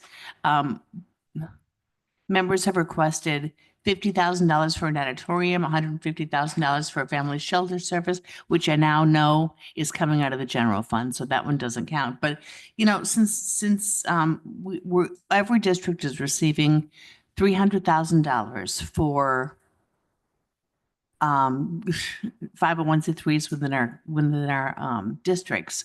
I thought it would be more fair, since the natatorium is asking for an extra 50, if we split the $262,000 that are left in ARPA interest 6 ways for every district, and that would be about $43,000 per district. Now, having this conversation about the Safe Harbor funding discussion, where $106,000 theoretically would be coming out of the ARPA interest, that no longer is at play. Thank you. Okay, so just to kind of give thoughts on this member initiative. Okay, so the member initiative is a great program, and it's giving you each district $300,000. But just like member you came forward and member Galassi, I'm not sure where are the funds coming for the natatorium? Are they ARPA interest? ARPA interest. Okay. So board members bring initiatives forward all the time. So for example, the Fine Arts Performing Arts Center. That is a member initiative, right? That member LaPlante brought forward. We put in $250,000 for a study. That was a member initiative. This program here doesn't prohibit any member from bringing something else forward, like what member you has done or what member Galassi's bringing. So you can still bring, if you have a need in your community that's maybe outside this member initiative, you can still bring those forward. You're not tied. You don't only have this $300,000. I am correct on that, correct? Yes. So I think it's causing a little confusion and a little concern and a little competition between the members, which was not the plan at all. The plan was to have people work together and collaboratively to come up with services in your districts, that could really use the funding. But again, that doesn't prevent anybody. I came up with $1 million for the water connections. That was a member initiative, right? So, we can bring those types of initiatives forward anytime. I don't know if that helps with that at all, Member Desart, or, okay, Member Krajewski? Yeah, And then Member Tony sometimes I think there may be a distinction too between members' initiatives that people may have in their district and things that are county-wide, that are things that we want to do as a county. And, some of the examples, whether it's the family shelter, at least I know a lot of my district, local police, use that. I'm sure they do it in the whole county. Economic development, whether it's Addison or Westmont, again, that's another thing for, the whole county, which I think, even food insecurity, if we want this ARPA interest, to stay for next year, it doesn't matter which district it's going, the whole county, it's something we should be doing as a county. We may have specific things, like you said, bringing forward, whether, it was the water connection within the District 2 area, that's member initiative, but some of the things, even Poise for Success, that was one I think you brought more, but that's more of a county thing, I think. Right. That it helps everybody in the county, no matter where they're at. Those things I think are different than specifically within a district, because I think even, remember, Glassy, both those ones aren't even in their districts, and they're bringing them forward. One's in District 4, we got District 2 bringing it forward. One's in District 2, we got District 3 bringing it forward, members. So again, I think those are more county ones versus what you may have in your backyard as like the water connection. Right. Thank you, Member Krajewski. So I have Member Krajewski, well, he just spoke. So I have Member Desart, Member Covert, Member Galassi, Member Garcia, and Member Tornatore. Okay, so we will call on Member Desart. Thank you. Yeah, I agree with what Member Krajewski said. Although sometimes some of the entities in our backyard do benefit the whole district. For example, Sadi and I just got an email from Loaves of Fishes asking for some of our member initiative program dollars, and Loaves and Fishes obviously serves the whole county. So we'll have to keep an eye on that. What entities serve the whole county or just our district? For example, you all know, this is no secret, that I'm passionate about, we're on the board together, Michael, the DuPage Historical Museum. That is not in my district, but it serves the whole district. And I was thinking about this. I mean, all the wars in the world, what do they steal? They steal the artifacts of people's history. So, I mean, that historical museum is so vital to DuPage County, in my opinion. And again, that's not in my district. It serves the whole county. Thank you. Thank you, Member Desart. Member Covert? Thank you, Madam Chair. I think what confuses me, the thing is the timing of the request for Westmont's nanatorium is, I think, what throws some people off, because what I'm not clear on is we have a $300,000 allocation, and then we have ARPA interest money. So if I understand there's a distinction, but I don't understand this particular distinction, between spending $50,000 out of the $300,000 allocated money, or $50,000 out of the, ARPA interest money. And again, just like Member Desart said, every district will have needs, Yes. and the timing of it is just. Yeah. So I think from what I remember, the natatorium is time sensitive because I believe they have some bids that they want to put out. So I think Member Krajewski really explained it perfectly. So initiatives that benefit the whole county, you know, those are ones that like Member you and Member Glassy brought forward for the whole board to consider. The $300,000 per your district would be more district centric. So the needs that are directly that really only impact District 5 or really only impact District 1. So like loaves and fishes, that would probably one that would come to the whole board because loaves and fishes serves the whole community. So I get it. And So- we're giving, some allocated amounts to DuPage Historical Museum, which is not in our district. It's a county thing, so. we're well, maybe taking that care should of- be brought forward as well to the committee as a whole rather than your district initiative. So I think that's, a little bit of the difference, but like I said, anybody can bring a initiative forward with no time frame. So, okay, so Member Galassi. Thank you, Madam Chair. And I am just going to kind of reiterate what Member Krajewski has already stated. And I do think that there is definitely a purpose for the member initiative, and that is exactly what you just said, to benefit some of the smaller organizations within that particular district that are focused primarily within that district. And things like what Member Yu has brought forward, the natatorium funding are definitely things that benefit the entire county. And like to your point, like we should still be able to bring forward these initiatives. Likewise, I wouldn't expect members in District 1 to use our member initiatives to benefit the bowling alley, which is, when the bowling alley hosts these large events, it benefits the entire county because that is an economic development driver. And that is the point of the Economic Development Committee. So I do feel strongly that the initiative, like I mentioned, that Member Yu's bringing forward and the initiative for the natatorium are things that benefit countywide, and those should be separate from the member initiative funding. Thank you. Thank you. Okay, Member Garcia. Yeah, thank you. And I agree with everything everyone's saying here. I was going to kind of bring this up on our old business, but it does fit here. There is an organization in our county, DuPage Paths, and because of the timing of the member initiative, we will not be getting the money for our member initiative projects till like February. Well, right now, and I've been in contact with April Redzik, they are completely full. They have 87 people on the waiting list. So I'm going to be hoping that we can get some kind of money here from the county here to help them with that, to get some vouchers for some hotel rooms, because I'm trying to help someone in my community who is unhoused living in the train station. And there's nowhere, I can't find anywhere for her to go. So I think that this is, as we said, a county issue, that there are unhoused people that need housing, and with the cold weather coming, I think this is something we need to be discussing now.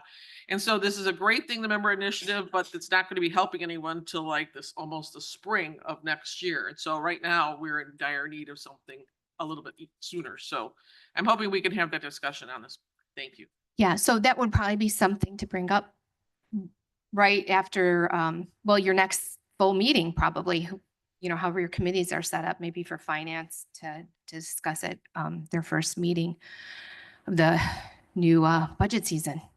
So thank you, Member Garcia. And Member Tornatori? Thank you. I think it's going to be easy to differentiate member initiatives that affect the entire county versus the district, so we can make that decision. The natatorium, the family shelter, loaves and fishes, those are county things. I don't think that any member should use up their initiative. Quite frankly, I think, well, at least I've talked to many people. I don't like this idea. I think it puts a great burden on us to try to find people who want money. And if we're going to do this with 300,000, and I've asked it of Jason, I've asked it of Jeremy, who do we ask? How do we ask? What are the guidelines? Because I've heard not-for-profits, I know municipalities want this, townships are looking for money. I know it was a great idea. The chair wanted all of us to work together. We work together in District 1 already, so it really doesn't bother, it doesn't affect us. I have something which I'm gonna suggest, because it's discussion, if we don't have all those guidelines, and I've talked to Jeremy about this, how do we send a letter to someone that says, we've got $300,000, tell us what you need?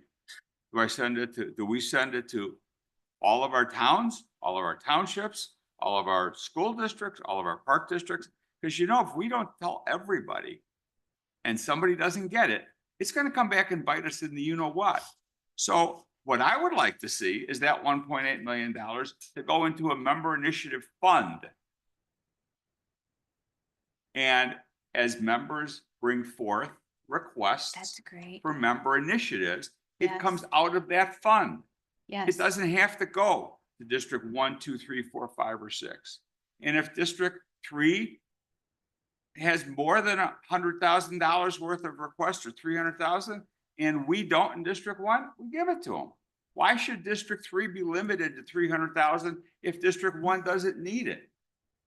I don't understand why we have to do 6 different programs with potential blowback from people who don't get the money, who might need it, but we just don't know who they are, especially given the time constraints that Right, we've been right. given. We've got to do this like in the next month and a half. Yeah. So I know it's a different suggestion, although I've suggested it individually to people in the past, but I don't know why we just don't take that 1.8 million, throw it into a fund, and let the member initiatives come out of that. Yeah. That's, And if people need, if District 4 needs 600,000 and it's legitimate, then they get it. right.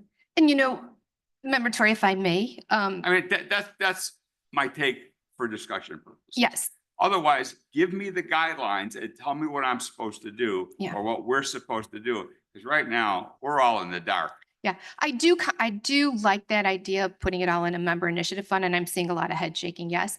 And here's the thing I was thinking too, some districts like District 3, District 1, District 6, I think you guys have maybe more significant needs in some of your areas, right? That's absolutely right. So maybe it is a good idea to put it in a member initiative fund. You all bring your initiatives forward, and that might be a great compromise, a great way an easier way to move that forward. So thank you, Sam. Thank you, Member Tornatore. Okay, I have Member Evans, Member LaPlante, and Member Ozog. Okay, Member Evans? Thank you, Madam Chair. Member Tornatore said everything for me, so thank you. I agree with everything he said. And the thing is, the time constraint is really tight. And things come up throughout the whole year. Think about the Father's Day tornado in Naperville. There was a fire in Hinsdale Lake Terrace recently. I don't want to be constrained to this January, February, and we're going to be saying no a lot more than we're going to be saying yes.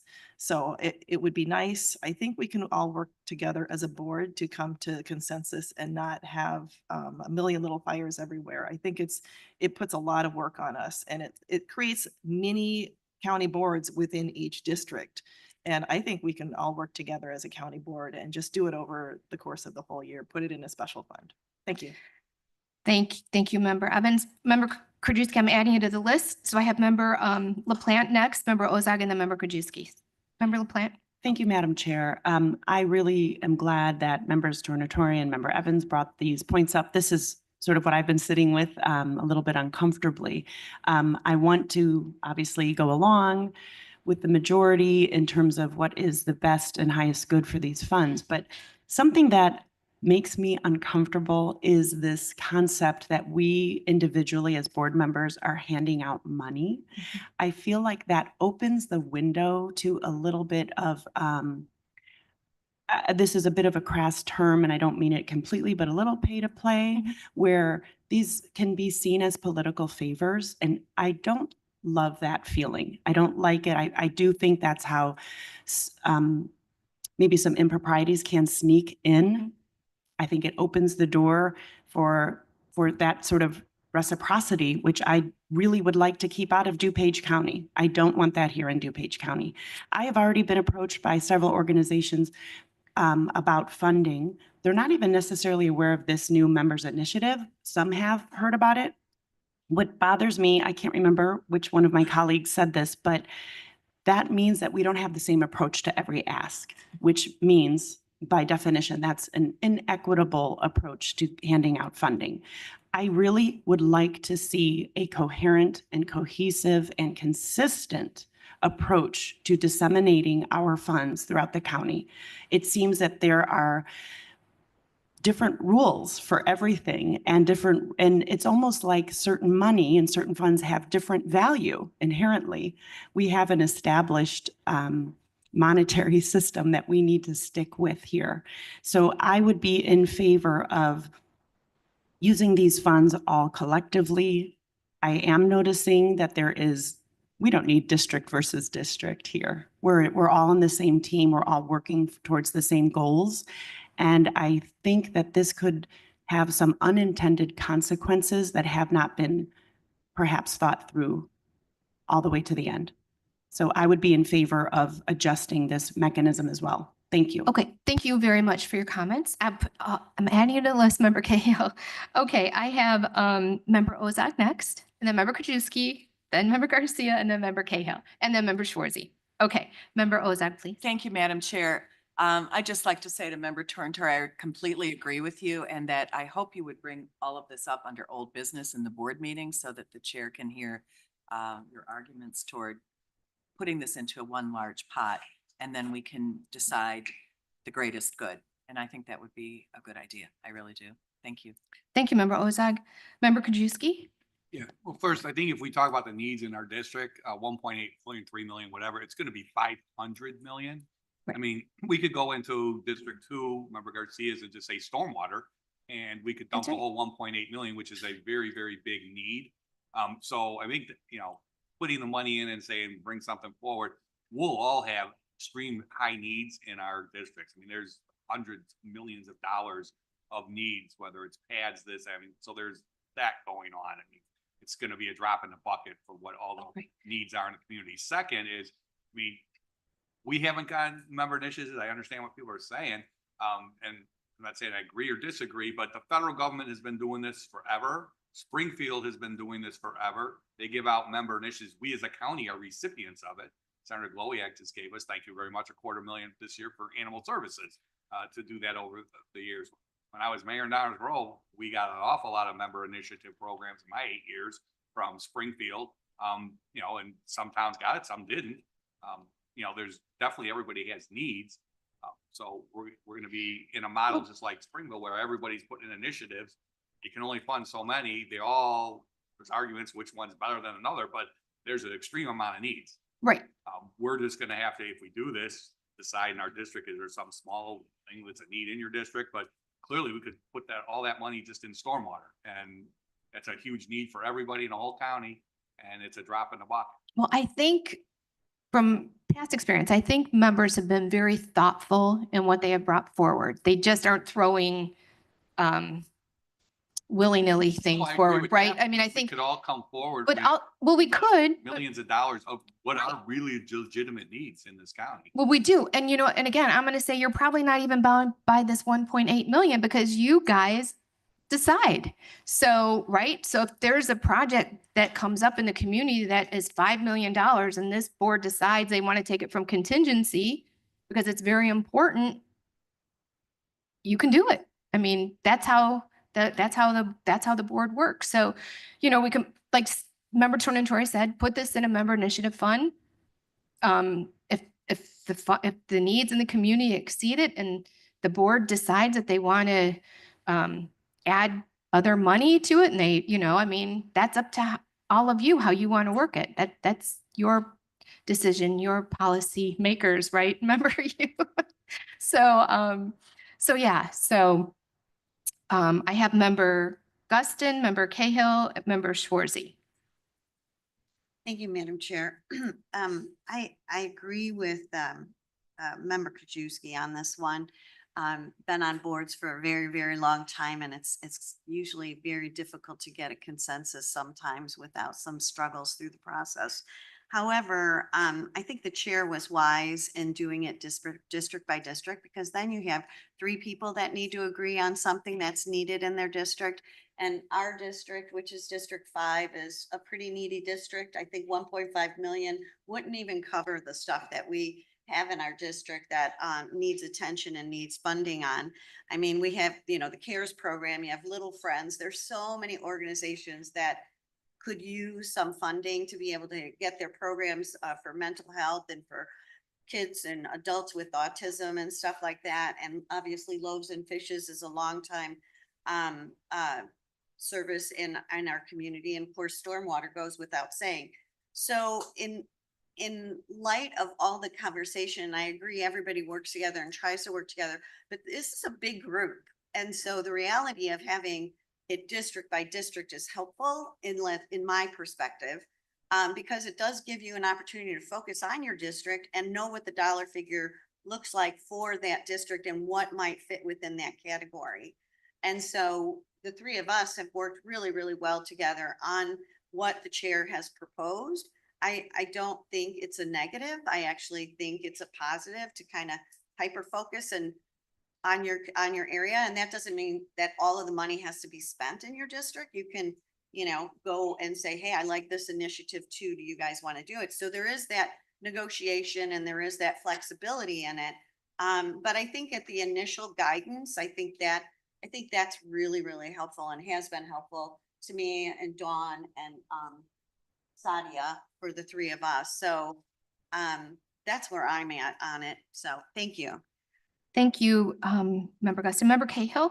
So my thoughts are this, thank you, Madam Chair. I remember the capital project initiative from Human Resources when we wanted to buy the refrigerated cars versus the supplying the food. And we found out at that point in time that Addison and Bloomingdale were left off the list. And so my worry with this is that, you know, we really need specific guidelines. Like Member Tornatori said, if we do it district by district, we have to have a letter. We have to have a communication device. How are we going to let everyone know? Because people are going to be mad that, hey, how did this guy get this and we didn't? So I think with that being said, I would support putting it in a fund, the 1.8 million, and earning interest on that. And that at some point in time, being able to all of us set our priorities. There's need everywhere. It comes down to priorities, and we have to set our priorities as what is the most important need in the community. And hopefully we can agree on that. Thank you. Thank you, Member Cahill. Member Tornatori? Thank you. Since I kind of started this, just for the Springfield does this, they have staff. They have people who do this. And it is political.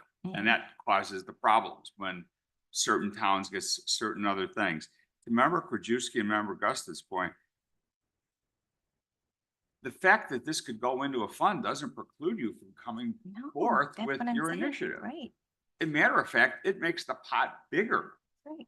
So if a particular district, be it stormwater, I think is something that wouldn't be, that's something that would come out of the general fund like we've always done.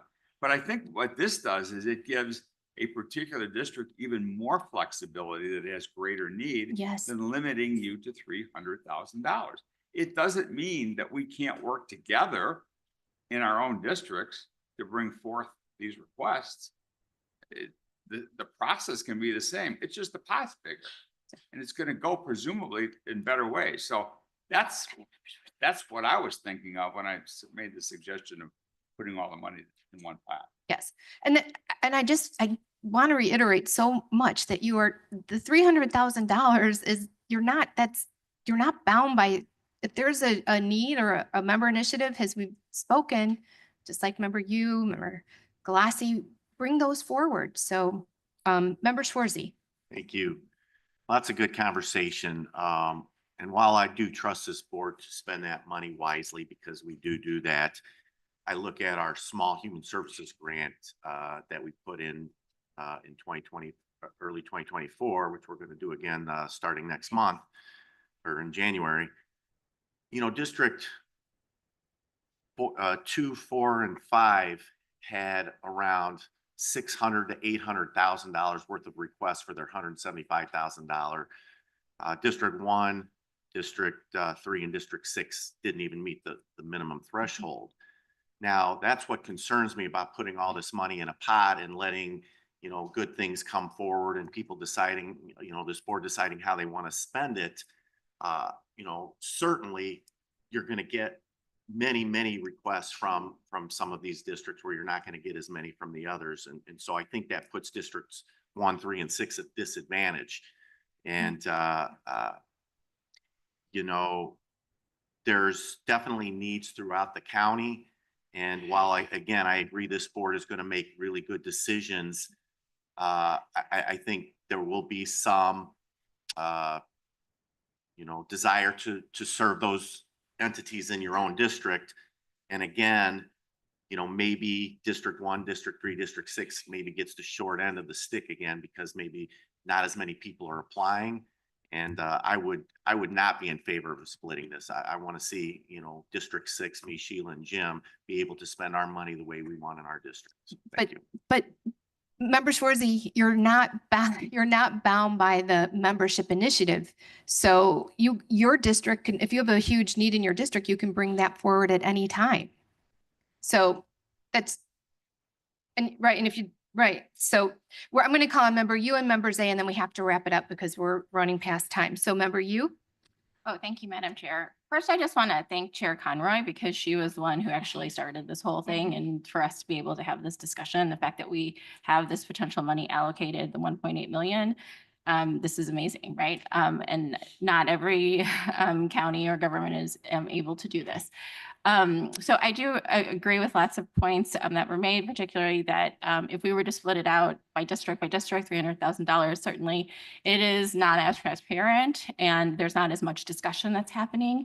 On the other hand, I think there are certain districts that are more equipped to, or maybe have more relationships with certain nonprofit organizations. I think every district has nonprofit organizations that need money, that need services, that need certain things, resources. So I think it's just a matter of connecting to those people. It's just the difficulty of, as Member Tornatore stated, that we don't have necessarily the staff or the people to do that. I know that certain like county commissioners have like 3 members on staff, right, for each of them. And that would be wonderful if we had that, but we don't. So I take that into consideration. On the other hand, if we were to do a member initiative fund, it would actually be potentially more equitable in the sense that each district to get $300,000, again, more districts, some districts may have more needs. Maybe there's more food insecurity in one district than another, as Member Cahill was saying earlier. So if we were to do the member initiative fund, it would mean that more equity would be happening potentially. There would be more open discussion on the county board floor. But on the other hand, it would mean that certain smaller organizations within each district may be overlooked because people are talking about stormwater, people are talking about food insecurity, people are talking about, you know, DuPage pads or something much larger, homelessness. So I think there are good points for both. Right, and Member Schwarzy just said we're doing this small grant initiative again. So is this going to be duplication of There's that service? too. Right, so, Yeah, okay. thank you. Thank you. Member Zay. Thank you, Madam Chair. You know, this is a great discussion, but I do feel uncomfortable because we will have 2 new board members joining the board here in next week. So just kind of premature. And we have to thank the chair. She gave us $1.8 million. That's actually in a fund. It hasn't been set aside for anything right now. So at that point, we can move forward for member initiatives and other larger member initiatives. We've got so many people out there that need help. I would hate to see us make decisions right now and today on how we're going to do that when we need to get input of 2 new board members, get them up to speed on what's going on, and move forward here in the 2025 budget. And again, just because they've laid a base work out on this, it's the board that sets the policy. We've been given 1.8 million, and we can change how we want to spend that money and how we want to do it and how we want to set up that criteria and when we want to spend it by. And a lot of us think it's a short timeline. We can always change that timeline and make it longer if we want to as a board. So again, I know there's a lot of people out there that are concerned about this, but I think there's a lot of discussion that still needs to go forward that can be with staff and talk about how to get this money to the people that need it the most. And I think that's what the board wants to do. Thank you, Member Zay. Okay, so Member Desart, you started this. Are you okay with leaving it just as it is right now? I mean, with that, I think we're kind of, not take any more money out of ARPA interest and add it to this fund at this point? Well, I'll tell you my thoughts. It was great conversation. My thoughts are this. I think that it's equitable giving every district $300,000 and I've been in my district for 40 years, so I've got relationships with Loaves of Fishes and all of the nonprofits in my district. Maybe some people don't, but I do. So I know needs. And no, I don't think the other $175,000 will be redundant because we'll have other smaller entities that we can help. So I really like the idea of keeping $300,000 per district. On the other hand, listening to the conversation, I know this. The president-elect has talked about tariffs, and that's going to make everything more expensive. And so people are going to be buying less, and our sales tax is going to be going down. When people are more needy, they're going to need more services. So I've already said I like the idea of every district spending $300,000 per district, but I also understand that if we put this money in one pot and kept it for all of those people who are going to need our services, food insecurity, unhoused, whatever is coming up ahead, then that's a wise idea as well. Okay. So I have no answers for you. All right, so Member Tornatore, and then we have to close then. Thank you. Real quick, to Member Zay's point, I totally agree. And we were told by Jeremy, I think 2 weeks ago, we don't have a program, we don't have a plan because we don't have it in the budget yet. We haven't voted on the budget. So we can't do anything until we have the budget. And that will bring in the 2 new board members who are coming in to participate in the discussion. But I just want to reiterate, if anybody thinks that their district is getting short shrift, then they got to come and ask. If you don't ask, you don't get. So if District 1, I don't have a problem if District 1 is not getting as much as District 3, if District 1 isn't asking. That's the problem with District 1. And again, this doesn't limit your ask. It doesn't limit the member initiative. You can still come in and ask for whatever you need. And maybe I trust us too much. I don't really think there's going to be an overabundance of money going to one district and not another. I think we're going to have enough sense to realize that if we've asked to a certain point, that maybe we need to spread it out a little more. That's what we do. So I really don't understand the pushback against having more money for the people who need it than less, which is what the pot would be that the 300,000 does I'm not. closing, I got to close it. I'm sorry. Okay, thank you. So I think this is a discussion. Yeah, you guys have next finance meeting, whoever that may be. So do we have any old business? Member Krajewski. This is old news. Real quick, this water stays very cold on this thing, but I know a lot of people have asked staff if they can get the placemats up here Yeah. because of how cold this is. So we could all show hands so they know they've asked many times. But just if we could get those, 'cause, Yes. I mean, everybody's been asking for Yes. it. And so if we could get that, but my water does stay very ice cold. Yes. Okay, and any new business? Okay, without objection, we're adjourned.